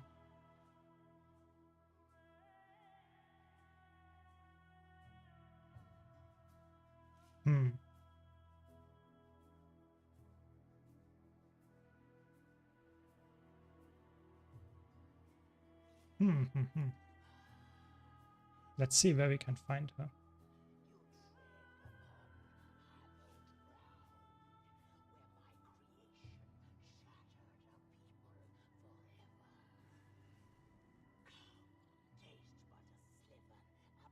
Ah, she's next to her. Oh, very good. Good. Thanks for noticing. I'm blind, apparently. Oh no, what is coming now? I have to do all those things. This is okay. I like those. I think it's next to the mirrors and stuff. Oh, it's actually interesting. It's actually very interesting, I have to be honest. That you get a full new quest that is probably even better than the main story. It's actually crazy. Yeah, it's actually crazy that I was noticing that yesterday that you have Lone and Short, Giant Sinti, and then you have nothing for the new map. It's actually, they completely forgot that this map, that they wanted to add a map. It's actually insane to me that they don't even change that. I think that's just another indicator that so many people are actually working on something else right now. I don't see why they would not do that. I think that's such an oversight, especially in a map like this where you really want to have people with you for the events. Okay, so now I have to find the thingy. Where is it? Oh, it's upstairs. Okay.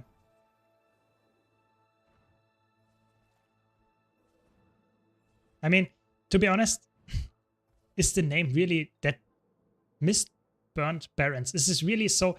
Oh my god, I got spoiled so hard just because I know the name of the map. I think it's just an oversight. I think they forgot.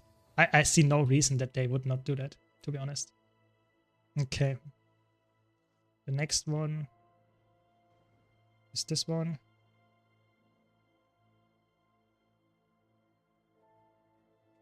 I actually don't think that there is more map, because if normally the map name is always in the middle of the map, yeah. So if you look at the map, then you can clearly clearly see that this is the map, yeah, and the name is exactly in the middle, yeah. So I don't see that there will be an extension at some point. I think the next map might either be here or be here, because we got this already here always as well. So there will be just another map. I don't see that there will be let's say an extension to this one. I think it will just be a second map the fourth map of this expansion will be this one probably. And it will be probably the same size. Just, that's it. I don't see it. Yeah. Because they explicitly told us that we will get 4 maps and no extensions. So that's what we should expect. ArenaNet is really literal when it comes to that. We should never interpret stuff in there because that's not what they actually said. Yeah.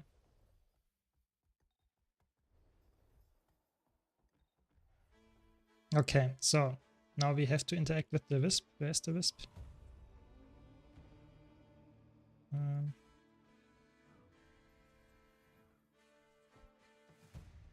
Okay, a little bit more on top.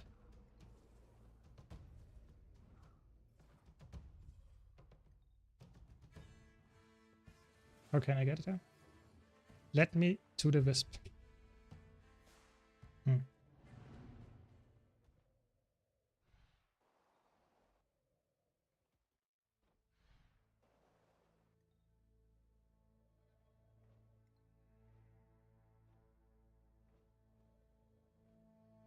There will be an extension since the Wildfire achievement didn't update at all and shows a 4th map. I have to be honest. When would the expansion be happening? Because we know that the next update will be in 3 months. So why would they hide something of the map to unveil it in a few months before that? I think that's just a bug. I think the achievement will update, and the achievement will only to complete the achievement you need to get the 4th map. That's my take here. But maybe I'm wrong. Maybe there is some extension, but I don't see that actually really happening. Oh, there it is. Okay, then we have to go here. Is the next map supposed to drop in 3 months? Yes, the 4th map is actually supposed to drop there. I think they are very little when it comes to this. They never, they say they give us 1 new armor piece, then you should not expect the full set. You should exactly expect one armor set. You should one armor piece. They are very, very literal when it comes to the stuff that they put out. Very. That's actually one of the things that a lot of people actually always interpret stuff in ArenaNet's comments in their blog posts, but they are very, very strict to what they actually tell us, and they will stick to that. And it does not mean it's good for us. It's oftentimes someone expected something and then it's just a thing and nothing more. So we will see, but I actually not very positive that we will get a bigger map than this. I think the 4th map will be a new map, but it will be the same size such as this one. I think that's very, very likely. But yeah. I don't see that the new map will be bigger than this one. I wouldn't. Why would that be the case? Okay. Is the Wisp here? Please let me know. Please. There we go. There is the Wisp. Asked area for guidings. Okay. Let's ask. Okay, I'm convinced the achievement is broken. Just did the hazardous adventure and got the achievements for silver and gold, but not bronze. Yeah, you just do it again and you will get it. That's the weird part. If you only get bronze, you get it. I did it yesterday as well. And if you do the bronze thing, you still get it. That's the weird part. If you do gold or silver, then you don't get bronze. But if you just fail at bronze, you will actually get it, I think. At least that's what's happened for me. Okay, by the mastery point. Where is the mastery point? In the hidden. Hello there. Where is it?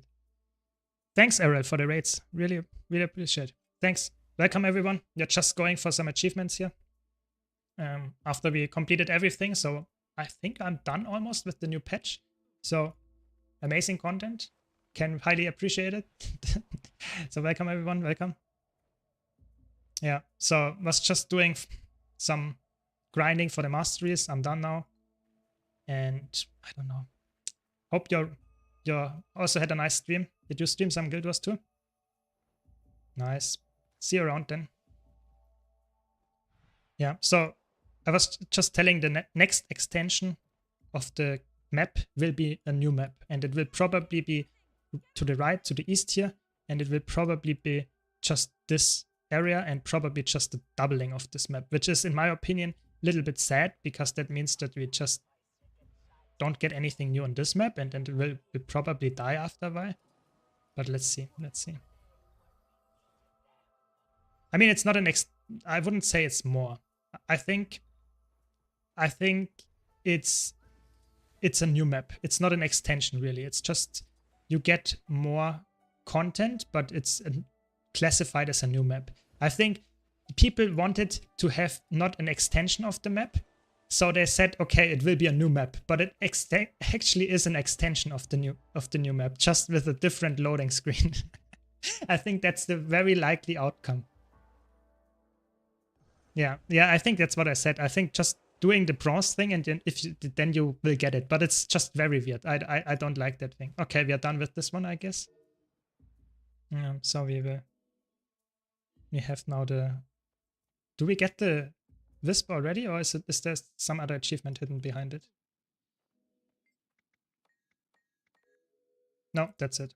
There we go. This is the Wisp. Let's see how it looks. We just put it on some piece.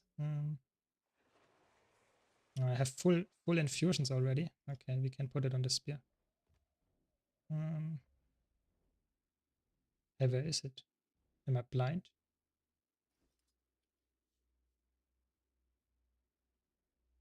Ah, it's on an accessory with stat selectable. Okay. Then I will just extract it. Really interesting. So I get a stat selectable ascended accessory. That's actually okay. Then that's actually very good for new players. You get a fully stat selectable accessory. That's actually improves it. You not only get the infusion that gives you power and agonies, so it's a very good infusion just for that. You can use it on a lot of fractal builds, and if you want to go for full infusions, very good. But you get a stat selectable accessory for free as well. I think that's good for new players. I think that's one of the best investments you can actually get in the Wizards world if you want to min-max. Okay, now it should be here. Very good. There we go. At some point there will be a Wisp. So, I guess we will wait. So we have more achievements to do. Okay, some collecting and even more books. Thanks for the follow, Tarkov. Really appreciate it. Do you think Chantia and Highland Shore will be part of the next map also? I just have to unlock those areas yet. I think they will not be there. I think people I think people expect too much. I don't think we will get that. Yeah, I think that's just on there too because it's maybe mentioned in some kind of book on lore, but it's probably not getting expanded. I don't see that. Hello guys, I didn't receive the back expansion. I received the mini and the head despite I finished the 5-hour patch. Sometimes it takes a while to finish, and sometimes you might have to click on claim again. Sometimes it's a little bit weird when you're in the drops inventory, but it should work. Don't worry, you get it at some point. I got a mail from the drops when I logged into today in the morning, even though I finished it yesterday. So it's really weird. Sometimes it takes a while. I think they're just very bad at handling that because there are so many people currently watching that stuff. I don't know.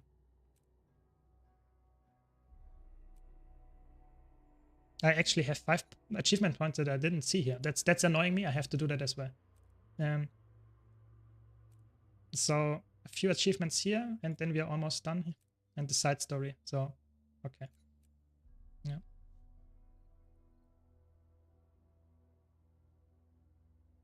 Yeah, I think it's very unlikely. I think this is just the Mount Barrier where the raid and the convergence is, and you have this old map from Chantia Wilds, and then you have the lowland shore, but I think it's just for the maps. I think it's very unlikely that they actually expand the maps here, and here. I think that's maybe with the 4th map we get something, but I think it's very likely to just be here, the 4th map. I don't see it happening because there are a lot of, on the map, there are actually a lot of things actually named that we don't go to. That's just what the unending ocean is named. The Ring of Fire is also in the middle, so it would suggest you have something like that, but there's nothing here. And you also have that for Kanta, especially. I think there's a lot of stuff that is actually somewhat close, and you would the Jade Sea and Echo Wild Forest here, for example. There is not more. You can only get this one. So there are some instances. You also have this random 80, which is probably, I think that's a guild hall.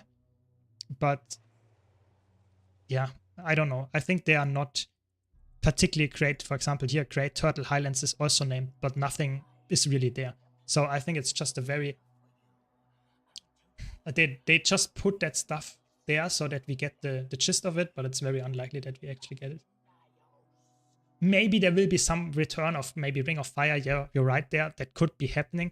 But I think Guild Wars 2 is currently in maintenance mode. I don't see that Guild Wars 2 really gets some big expansions where you get, for example, like Heart of Thorns, where you get 4 maps that are really big, that are also having a lot of content. I think that's just not happening. If you want to have the amount of content that you get from Verdant Brink, Auric Blazing, Tangled Depths, and Dragon's Den, I think that's probably 2 whole expansions together. Then you will maybe have enough content to fill Heart of Thorns core maps. Not talking about the seasons maps. I think it's just not very likely that they put out enough content anymore. I think that they are maintenance mode, which is not bad. Don't get me wrong. Because I think you can still enjoy the game because it has amazing amount of content, especially in PvE. But I think even World vs. World and PvP, they are just player-driven content. They are living for a long time still. Even if they wouldn't put out any updates anymore in the next 5 years, I think Guild Wars 2 would still be played because you have so much long-term stuff that you can still do and have fun with it. But just saying, I think the amount of content you should expect is lower than you would when you look back maybe 5 years or something. Just my opinion. Just saying. Yeah. Because the new map is nice, it looks good, but it's explored in 15 minutes or something. It's really not that big. Yeah, thanks for the follow, Elias. And okay, so I wanted to get this achievement here. I think we have to talk to this guy here in... I think he's up there. 5 achievements points. I have to actually do that. I'm not sure why I didn't do it yet. It's actually a little bit annoying. Okay. So, return to unending tribute at Maulstone, Maul Boneyard. Yeah, it's probably like you say here, Elias, that the last map is probably the other half, which is really funny to me because that is, you know, they said we will not extend the map because you didn't like that, we will add a new map. But then the new map is just an extension of the next map with a loading screen in there. So I think that's just very funny to me that they say, yeah, we listen to your content or your comments. And in the end, it's exactly the same thing that people actually did not want to have. It's just an expansion of the old map with some new meta events. I think that's really funny. It's really, really funny. Because that was one of the best arguments against an extension of the map, that you want to have some new biome and something new and not always the same color scheme and stuff. But now the new map is just the second half of it and will probably look exactly the same, just more to the east. I don't know. I don't mind it too much, but I think it's a very fun development. You remember when Season 1 pace was set to be a patch every 2 weeks? Now we get the same content, but every 3 months. It's a little bit harsh, because in Season 2 we got to press some F keys in Wayfarer Foothills, you know. You pressed some signs here or something, and then you talk to an NPC, and that's it, what you got for 2 weeks, and the next 2 weeks you got something else.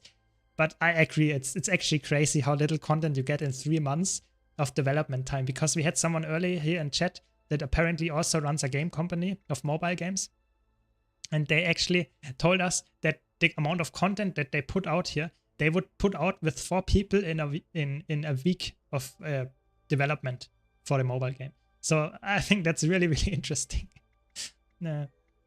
Nice, there we go. Easy achievements, 5 achievement points. That's what I like. Just talking to an NPC for once. There we go. Okay. I think that's actually crazy. Bonus meme. When you get back to Mistborn Barrens, imagine the colors are green and blue instead. And welcome to Otherstone. Yeah, it's actually really fun. We can do that comparison again. So I will go to Mistborn Barrens. Just look at it. Look at the things and then instantly teleport to Otherstone. And you see the surprising difference. No, not really. So look at this. Yeah. Looks good. And then we go Otherstone. And surprise, surprise. It looks almost the same, you know? It's just a little bit more positive notes here, a little bit less of the dark scheme, but it looks very similar. I don't mind that. Just saying it's very clear to me that they just copy-pasted most of the stuff in Otherstone and put it in Mistborn Barrens. So it feels like it's a very fast created map. It's not really that much, I don't know, thought gone into it. It's just my take, yeah? But I think it's very clear that they are working on something in the back. It's very, very clear. Yeah, but I think that's enough for the stream today. Can I ask a Druid-related question? Sure. Let me answer this question and then that's enough. No, it's fine. Let's answer this question and then we end the stream. Yes, I will do this with a short.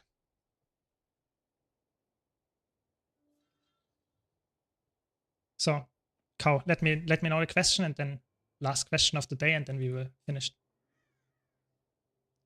If you, by the way, don't know, I have a YouTube channel. I put a lot of Guild Wars 2 content out there, so be sure to check it out. It's a really high effort videos, I would say. Build guides, everything about Guild Wars 2 right now, so be sure to check it out. And while I'm waiting for the question, thanks for all the follows, thanks for the raid.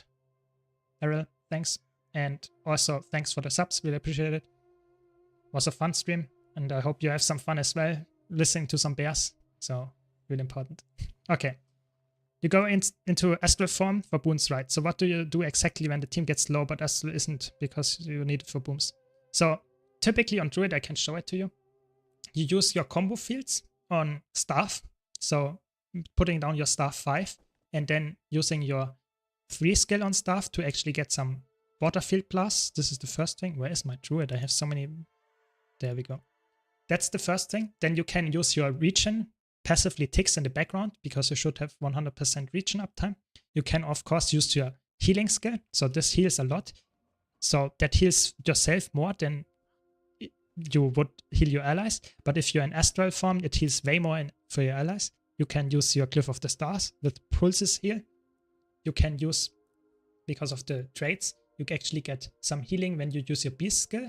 And all of that is amplified by your outgoing healing modifier. So this heals probably around 5k. Yeah. So that heals quite a lot. And then if you use that, you can also use different skills that are actually also applying healing. For example, your auto attack heals. If you put all of that together, then you actually get a decent amount of healing. But don't forget, this is a blast finisher. This is a blast finisher. This is a blast finisher. If you use all of that in your 5 skill, it's a water field, which will all be amplified by outgoing healing. You get a lot of healing just from the blast finishers, and you use the Relic of Karakosa, which will also heal your allies. So you have a lot of heals, even if you're not in the Celestial Avatar form. But of course, you're right. The biggest heals are probably in Celestial Avatar too. So just let that, just understand that. Druid is very Celestial Avatar favored, but the boons that you get from there are really long lasting. I can show it to you. So the boons in Celestial Avatar form are really, really long lasting. You get 18 seconds of might here. You get 1.25 seconds and 3/4 seconds of alacrity with every single skill that you use. So you can easily, I can show it to you. You can easily get 30 seconds of alacrity just by spamming your skills, in a fight, very easily at the beginning, So let's put it so at 30 seconds, and then it's 30 seconds, and then you don't have to go in. It comes off cooldown after 10 seconds. You don't have to go in directly, so you can delay it. If you know there will be some damage done, you can actually use, for example, invade a bit. You don't have to always go in because your boons last that long. So always be aware of that. You are a healer. You don't have to do a rotation. You have to adjust it to the situation. That's really important. So I would say using your blast field. This is also a water field, so you can use that to blast. And you can, of course, also, if you want to go even more, you can go for Healing Spring, which also removes conditions, which is not healing for your allies that much, but the regeneration also is for your allies, but it's a water field again, which you can then blast with your blast finishers. So that can be also be done. So you have a lot of stuff to get around. So I think that's really important to play. But that's the end now. So I hope you enjoyed the stream. I hope this answer was helpful. Thanks for the follow, by the way, Gamer, Reggie. Really appreciate it. And yeah, I hope to see you around. Have a nice time and see you. Thanks a lot for watching.